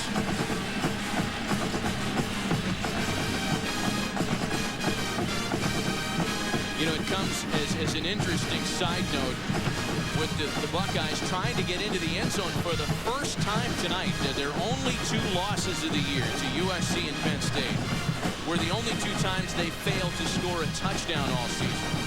When are they going to throw a fade route to Terrell Pryor out there on the edge when Beckman's a quarterback? They've had it in our minds certainly for the entire game. And there he is at the top of your screen.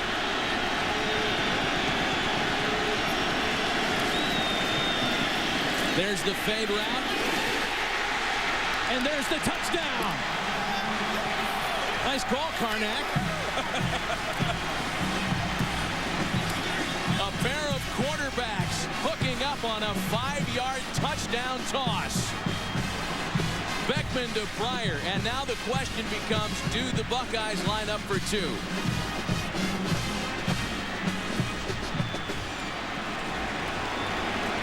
For Terrell Pryor, his first reception as a Buckeye. I don't even think there's a question of lining up for 2. I think absolutely. And that's absolutely the right call. I mean, man coverage out there on Terrell Pryor, who's every bit of 6'6". Believe me, we talked to him the other day. He is a legitimate 6'6", has a big advantage on the corner. That was a jump ball.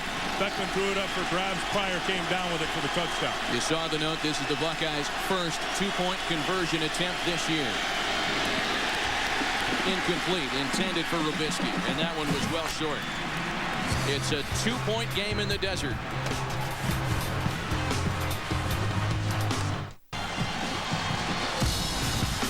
Tonight's game on Fox is sponsored by the all-new Dodge Ram. Never back down from a challenge. By new Tostitos hint of jalapeno scoops, just the right kick to enhance your dips. And by Allstate, proud sponsor of college football and the 75th Allstate Sugar Bowl. Are you in good hands? Well, the All-State Sugar Bowl this year featured one of the biggest upsets in the entire bowl season. And Terrell Pryor and the Buckeyes are hoping that it wasn't the last. They have crept back to within 2 of Texas. 17-15 Longhorns with 7:26 remaining here in the 4th. Aaron Petrie is on to kick it away. Cosby and Shipley deep for Texas. Jordan Shipley from the goal line. And Shipley is tackled shy of the 20. Time for tonight's Dodge game summary. Colt McCoy with 334 total yards, 2 touchdowns. He danced for one of them. Terrell Pryor, on the other hand, with 77 rushing yards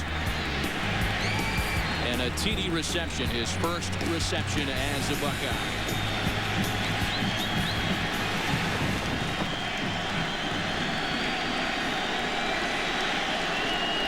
First and 10 Texas from the Longhorns 19. Oh, and the quick pass is almost picked off.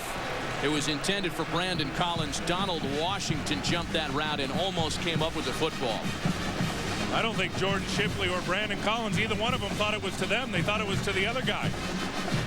McCoy threw it right in between them, and Donald Washington could have very easily come up with an interception there. There's the throw. Watch, he puts it right in between the 2 receivers. There was some confusion on who that ball was going to by the wideout. McCoy settles for the short gainer to Quan Cosby, a gain of 3. That's 11 receptions, a career high for Cosby. Make it 3rd and 7. 3rd and 7.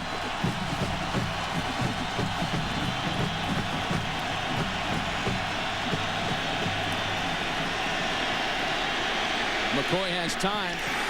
Dumps it incomplete for Collins.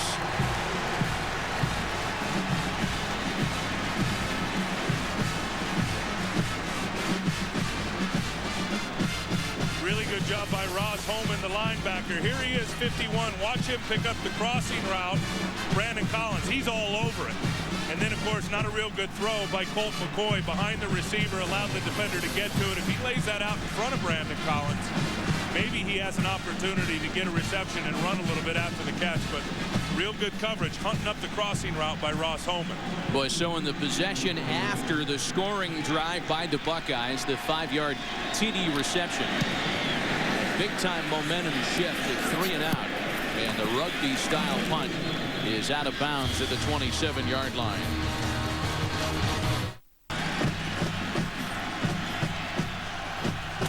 Buckeyes begin the drive from their own 27.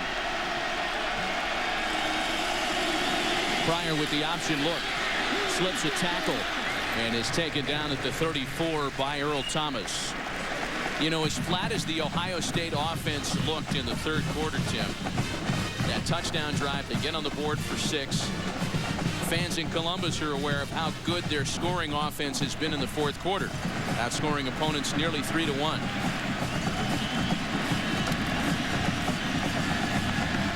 Second and short now.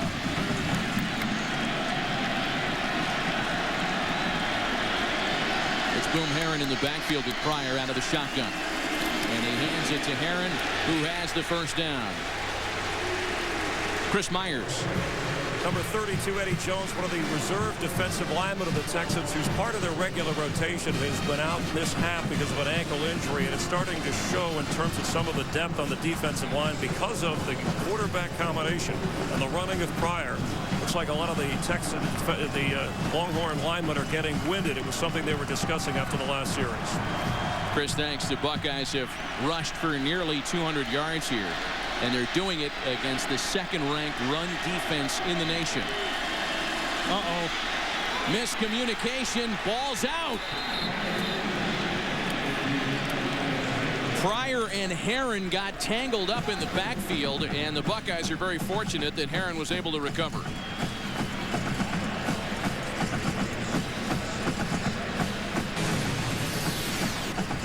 Terrell Terrell Pryor, he just never catches it. That's what it is. I mean, he never, ever gets two hands on it and grasp it to turn and try to stick it in the belly of Herron, and then cannot corral it. And Herron keeps his eye on it and very fortunately pounces on it before 3 or 4 Longhorn defenders could get to it. Todd Beckman back in at quarterback. So that splits Pryor again wide at the top of your screen. 2nd and 17. Beckman throws over the middle. It's caught by the tight end Jake Ballard for a first down.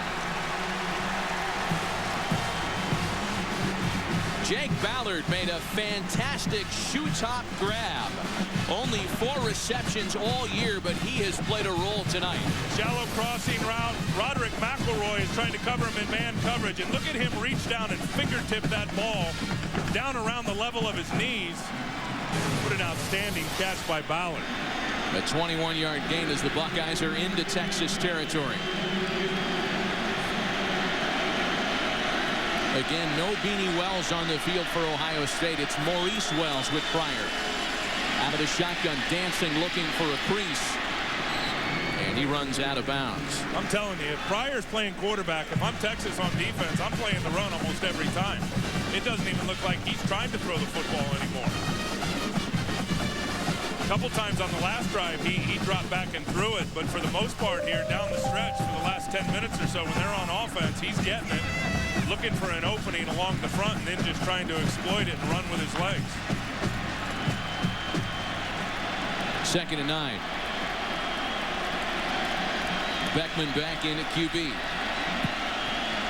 It's an empty backfield. Pryor at the bottom of your screen this time. Pass goes the other way for Rubisky, who breaks a tackle and is down the sideline out of bounds at the 25. First down, Buckeyes.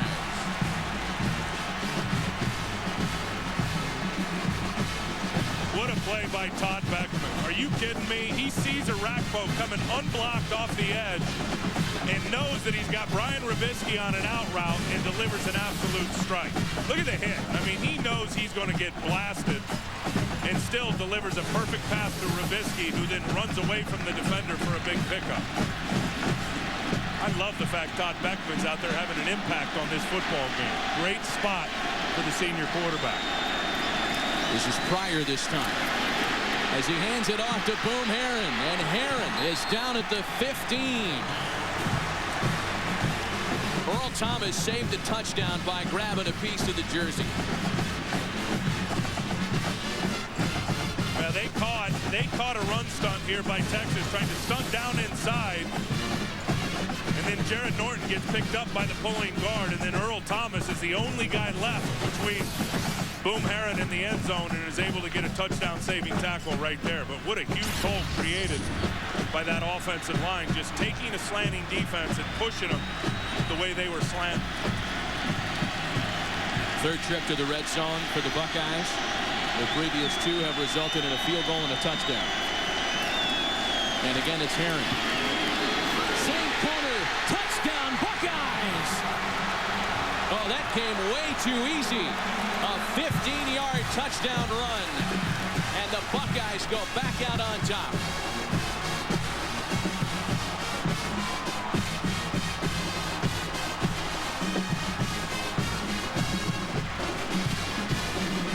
Caught him again with a run blitz. And they all come down inside. Look at McElroy get walled off. And then Blake Gideon in an open field on Boom Herron. Not even close. Herron sticks a foot in the grass outside, cuts back to the inside, and the true freshman safety, Blake Gideon, couldn't make the tackle in the open field. The red-shirt freshmen go boom. Todd Beckman at quarterback. Pryor wide at the bottom of your screen on a 2-point conversion attempt. There's that fade again for Pryor. Flag on the play. The 2-point conversion is good pending a check of the penalty marker. Yeah, I'm not so sure this is an OPI, offensive pass interference.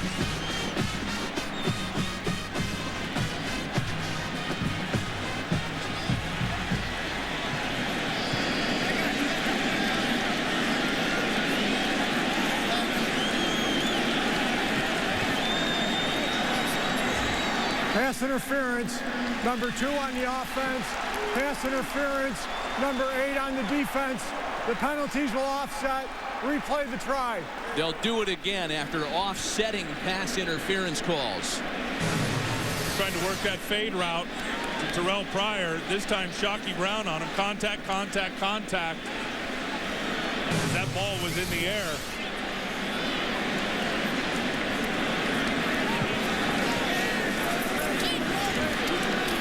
I think that could have either been called on both of them or not called on either one of them when you take a look at the replay. Well, Jim Tressel wants this at a 6-point differential. A huge difference trying to prevent against a touchdown drive without a PAT beating it. Pryor keeps it, throws over the middle, and the 2-point conversion is no good. Rory Nickel could not hang on to make the catch. That's one of the best throws all night by Terrell Pryor. I mean, he lasered that right into where only Rory Nickel could get it. Watch, you're going to roll him to the right. There's Nickel there on the crossing route. This is just a perfect throw. I mean, it couldn't be any better, and Rory Nickel just can't hang on to it. Boy, Buckeye tight ends had not been pleased with the amount of balls thrown their way during the season. And there was a chance for Rory Nickel, but he can't hang on. So it's a 4-point lead for the Buckeyes with 2 minutes and 5 seconds left here in the fourth quarter. Texas has 2 timeouts left. You know that the fans at home are asking themselves, did we score if you're Ohio State too fast with 2:05 left on the clock?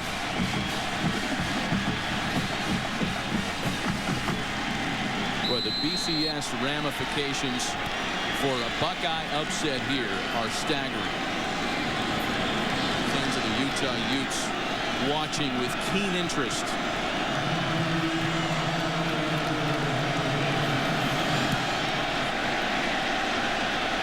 Jordan Shipley. He's taken a kick back for a touchdown this year. He's stuffed at the 21 this time. Tim, time to take a look at tonight's All-State Good Hands play of the game. You called for it. The fade route to the quarterback.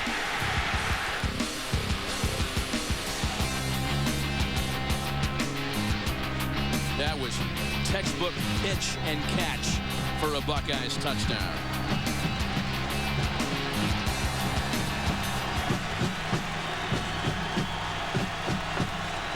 Well, Texas has been backed up before. And if any quarterback is going to direct an 80-yard scoring drive, or at least one to get him into field goal position, it's Colt McCoy. As that one's caught by Cosby, who's down at the 27. Of the 78 scoring drives put together by the Longhorns offense this year, 25 of them, a third, have covered at least 80 yards. They need to get into the end zone here down by 4. And he's going to his hot receiver Cosby for the first down. Again, Texas has 2 timeouts left as we're at 1:26 in the fourth.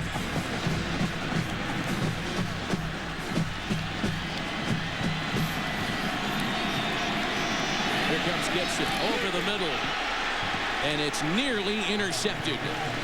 Anderson Russell had the better position than Cosby on that ball. Well, you couldn't throw it much better if you're Colt McCoy. Just a deep in route like Quan Cosby. But watch, it's going to come into this part of your screen back here. Watch Anderson Russell come over the top and try to get to that football. Good defense by the safety playing back deep. McCoy gets out of the way of Laurinaitis and Worthington and gets out of bounds at the 38. 1:07 left on the game clock.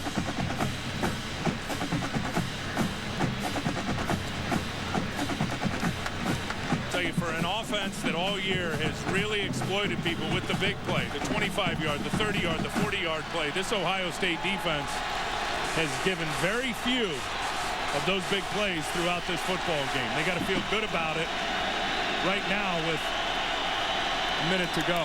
They leave it back with McCoy. This will be a free play as he has it complete out to Brandon Collins. Collins is down across midfield, a 13-yard gain.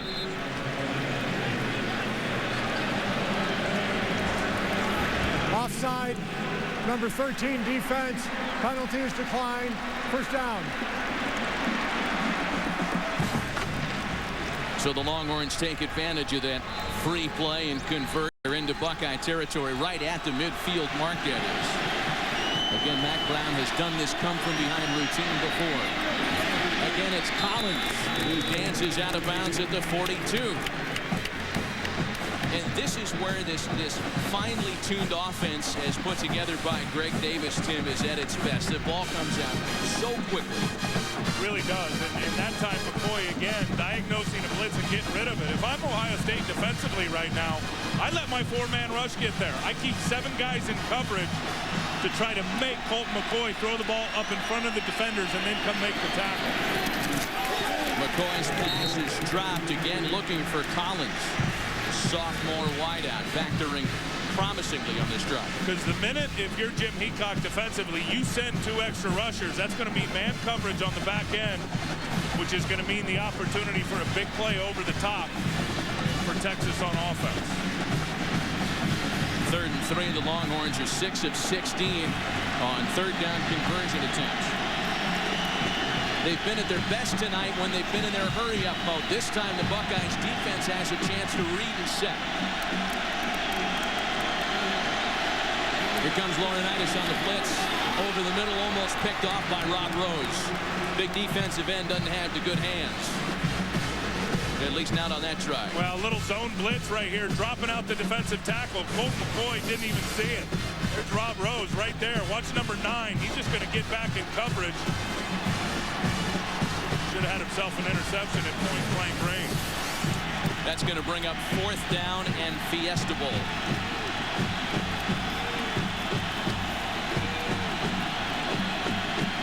Here's your football game.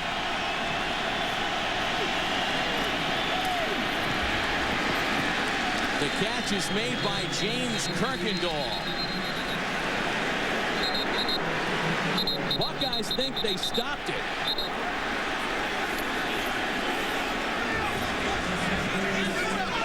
They're going to drag the chains out onto the field here.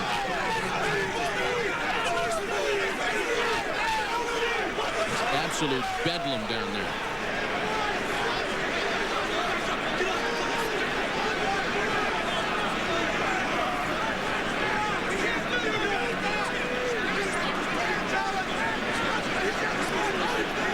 It looked like Jim Tressel and his staff were displeased with the spot, to put it mildly.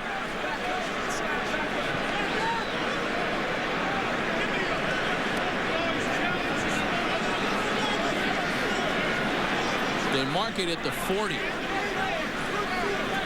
That is right where they needed to be.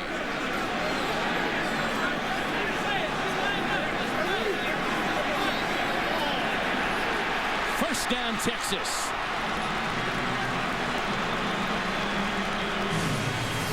The Longhorns have life. And you can see there he was already by the 40-yard line. Yeah, forward to me. Forward progress was right there at the 40. That's a good spot by the referee. Good job by Dennis Hennigan and his Big East crew. A posterity look at the replay confirms their spot. 38 seconds left. And now they're going to review this upstairs. Is being challenged. No, this is a challenge being called for by the Buckeyes. And for those unfamiliar, in the college game, each side has a challenge. Yeah, every play is reviewed by the booth, but each coach on the sideline does have one opportunity to make his own challenge, really, for a play exactly like this. You keep it in your pocket until you need it. Let's just watch the first down sticks. To me, it looks like ball forward progress past the 40 right there, and then where he goes down is behind the 40. Boy, great play by James Kirkendall to hang that football out there and try to get the spot. The sophomore making a veteran play. You mentioned how Jim Tressel kept the challenge in his pocket until the right spot. In fact, he kept it in his pocket all year. This is the first time the Buckeyes have challenged a call all season. After review, the ruling on the field stands. First down. They gave it a shot. The replay confirms the spot. Ohio State is charged their first time out of the half. So that'll leave the Buckeyes with 2. That's not going to matter too much. This is all about what Texas has left. They have 2 timeouts remaining. 1 fourth quarter comeback win this season. Mid-season versus Oklahoma in a wild second quarter in the Red River Shootout.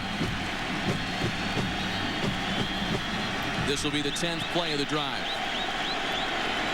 McCoy mounted a furious fourth quarter drive against Texas Tech as well, only to have his heart broken by Michael Crabtree in the waning seconds of that contest for the only Longhorns loss of the year.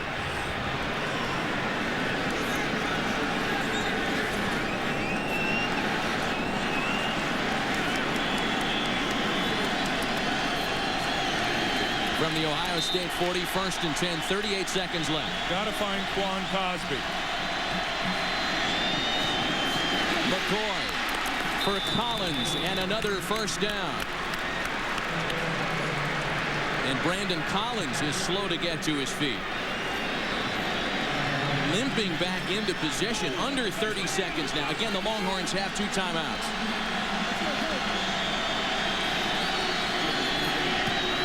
Over the middle, all alone, touchdown Texas!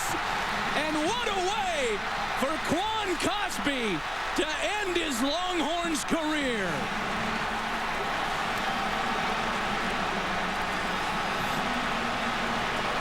There are flags on the play.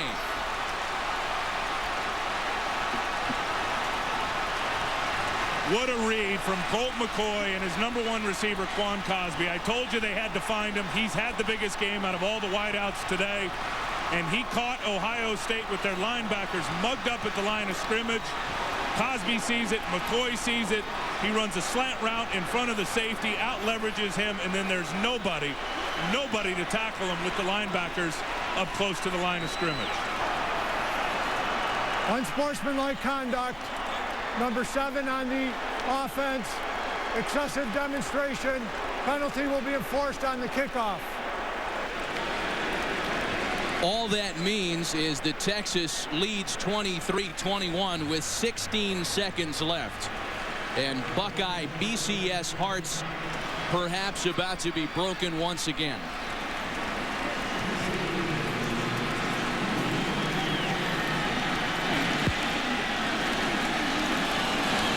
The point after by Hunter Lawrence is good.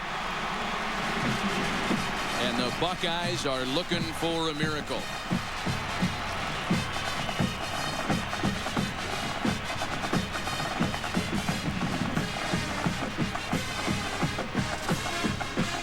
Fantastic overhead pictures are brought to you by DirecTV. If you call yourself a sports fan, you got to get DirecTV.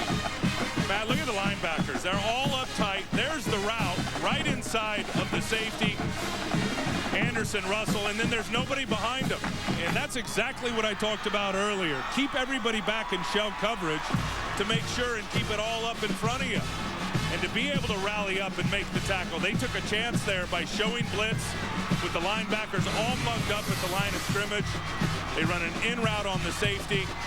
Just an outstanding hookup from quarterback to receiver for the touchdown. 1:49, 11 plays, 79 yards for Colt McCoy. A career high now, 413 passing yards. And what a night for Quan Cosby. A career high 14 catches, 172 receiving yards. The 14 receptions ranks him very close to the top of the all-time Tostitos Fiesta Bowl receiving yardage list. And to me, he's got to be the offensive player for the Texas football team. As good as the numbers are for Colt McCoy, and you mentioned him, over 400 yards. I mean, that's the biggest play of the season right there, that touchdown by Quan Cosby. And when they needed him most, he got himself into the end zone. Still rocking the mullet in Austin.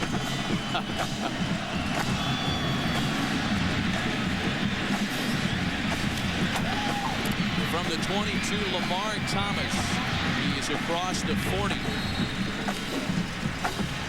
11 seconds and 2 timeouts for the Buckeyes. And what a night it's been for the graduating wideout, Quan Cosby. 14 receptions, 172 receiving yards, and 2 touchdowns.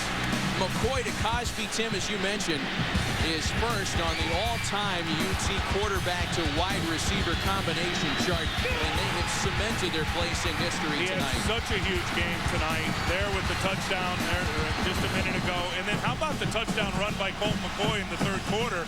Remember the block that he delivered to spring the quarterback. Quan Cosby has been everywhere in this football game. The Buckeyes have another couple of cracks at it. Beckman back at quarterback. Flush down, and down he goes. Jim Tressel burns a timeout with 5 seconds and likely 1 play left tonight. Second timeout of the half. Brian Arakpo, the Longhorns' leading sack artist, who had 10.5 during the season, scores his first tonight.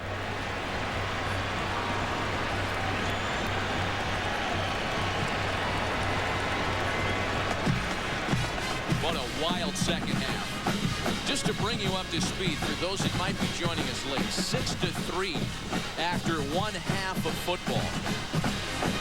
Since that time, it has been a hurried-up Texas offense, a creative Ohio State offense that has led us to the 24-21 Longhorns lead here with 5 seconds left. And what a contrast in half.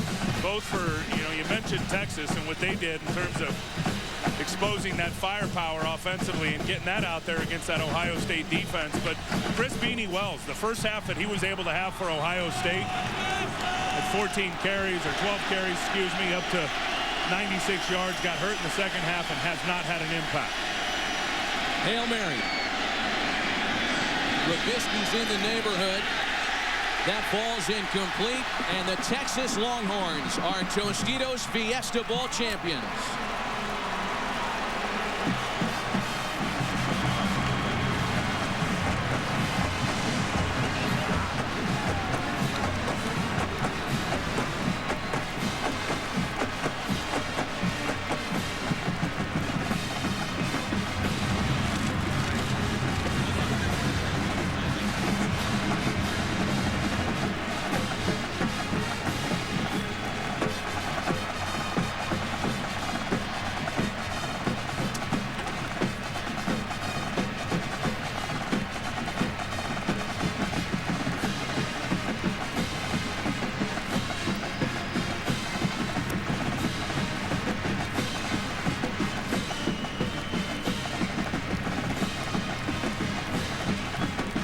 For the 51 seniors wearing both uniforms combined here tonight, a decidedly different result. Those in the burnt orange will ride off into the Austin Sunset winners. And for the 28 Ohio State seniors moving on, guys like James Laurinaitis, a frustrating loss here in the desert. Let's go down to the field now with Laura Oakman. Well, I just literally grabbed Quan Cosby over here, and all he said to me was that awesome or what? So I'm going to make you elaborate on that. What'd you think of this game, Quan? Oh, man, first and foremost, I have to give glory to God, because if it wasn't from him, I wouldn't be here, and we wouldn't have had a game like this. But, man, this is this team all year, man. We had things to prove. People count us out, but we never give up, and we never quit. Colt, one of the best. Our O-line, everybody, man. Our defense, it was just a great game. All right, I know that there are a lot of people who said that that you didn't belong here, let alone on January 8th. So what do you have to say to those AP voters who are looking at you right now, Quan? Hey, man, this has been us all year, man. Now we're the only game tonight. We played a very, very good Ohio State team, top 10 defense, and again, we showed up again and proved everyone wrong. All right, you want to do a hook 'em horn? Anything? Last definitely. words, Hook 'em horn. Hey, Mark, Texas, baby, all my family, God bless. Congratulations. Great game. Matt, 10 back to you. All right, Laura, thanks. When we come back from a break, Chris Rose and the guys in the studio, and we'll have more from the field here in Glendale, Arizona. The Longhorns, Tostitos Fiesta Bowl winners. College football fans, here's your chance to be a part of the BCS. Go online to get official BCS team merchandise and own a part of college football history. Order today at bcsfootball.org. The eyes of Texas couldn't believe what happened tonight. Colt McCoy to Quan Cosby, 16 seconds to go, capped the comeback. The Texas Longhorns are your Tostitos Fiesta Bowl champions, 24-21 over the Ohio State University. Welcome back inside our LA-based studios. Everybody can exhale for a moment. Chris Rose, Eddie George, Barry Switzer, Jimmy Johnson. Guys, a great college game there, huh? Great game. It was an awesome game. I feel bad for Eddie, but my son Brent and daughter-in-law Belinda, they're happy. They're Texas graduates. And all Texas fans are happy, too, I promise, because they expected more tonight than they thought. It was definitely a great game. I mean, great halftime adjustments by the Texas coaching staff to pick up the tempo. I'm holding up a little bit. Really. Guys, Colt McCoy, though, it showed exactly why he was a Heisman Trophy runner-up, especially on that last drive. There's no question. Chris, career-high completions, career-high yardage for Colt McCoy. 414. Yeah, the guy's really good player. He's got a great future. He's very quick. He can run the football. He's got quick release. He is very accurate. Recruiting him right now. Recruit him to come back. Hey, guys, biggest play of the game, though, was the fourth down conversion on that final drive by James Kirkendall, a play that ended up being challenged by Ohio State. And Eddie George was sitting here screaming at the television set, saying, that's not a... We think the refs got it right, guys? I don't know. It's a game of inches. I mean, it's a game of inches. It's not clearly across the line, Jimmy. It was not clearly across the line. Eddie, it was close, but it's a game of inches. I think it'll be used. That's original. I think it'll be used again. It's a game of inches, Eddie. Do you need LASIK surgery? Or I've had LASIK surgery. I can see. Well, you can read this, what it says, final score, right? 24-21. All right, well, to the victors goes the spoils and also a spot up on the podium. Right now, let's send it back to Glendale. Chris Myers, take it away. It seems like all of Texas is here for the fantastic finish at the Fiesta Bowl in Phoenix. The Texas Longhorns are champions. And to present the Tostitos Fiesta Bowl Championship Trophy, Dave Tilson, who is the chairman of the board of the Fiesta Bowl.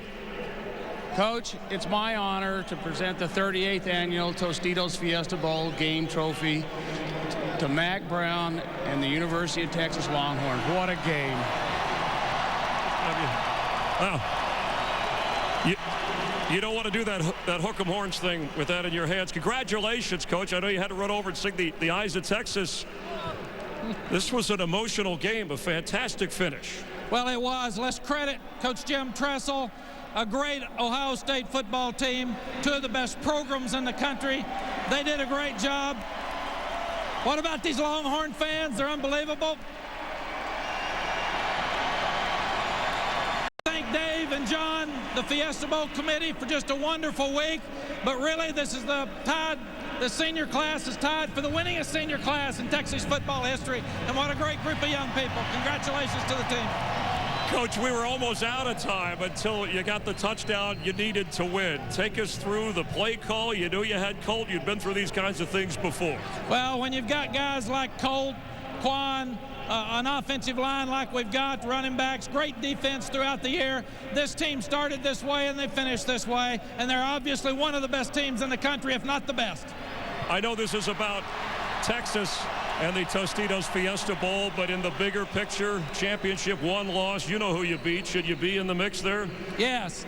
I wasn't sure before. Right now, Friday morning, I'm going to vote Texas #1 because I think this is the best team in the country. All right, that's pretty clear. Thanks again. Thank you, Chris.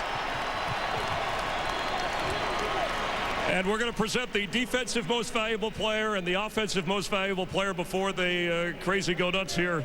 Ann McCurgy's the group vice president of marketing for Fritos Lay, the company that makes the great chips, Tostitos. Thank you.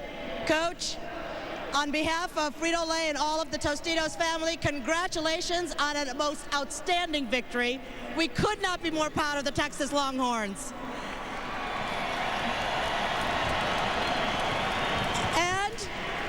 For all of you, our defensive award goes to Roy Miller. Step up here, Roy. Congratulations. One of those senior guys. 98% of this team is from the great state of Texas, but this game, just talk about how emotional, how you had to win it in the trenches. Man, it was definitely a big game, and, you know, all the guys, I got to thank everybody for this award.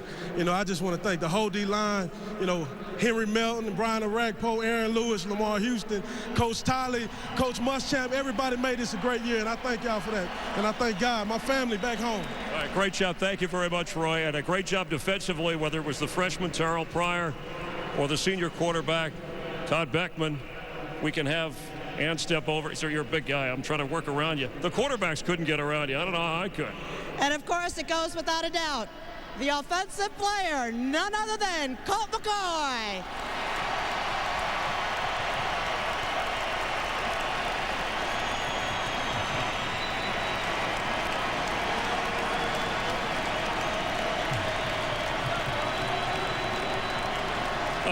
Congratulations, Colt.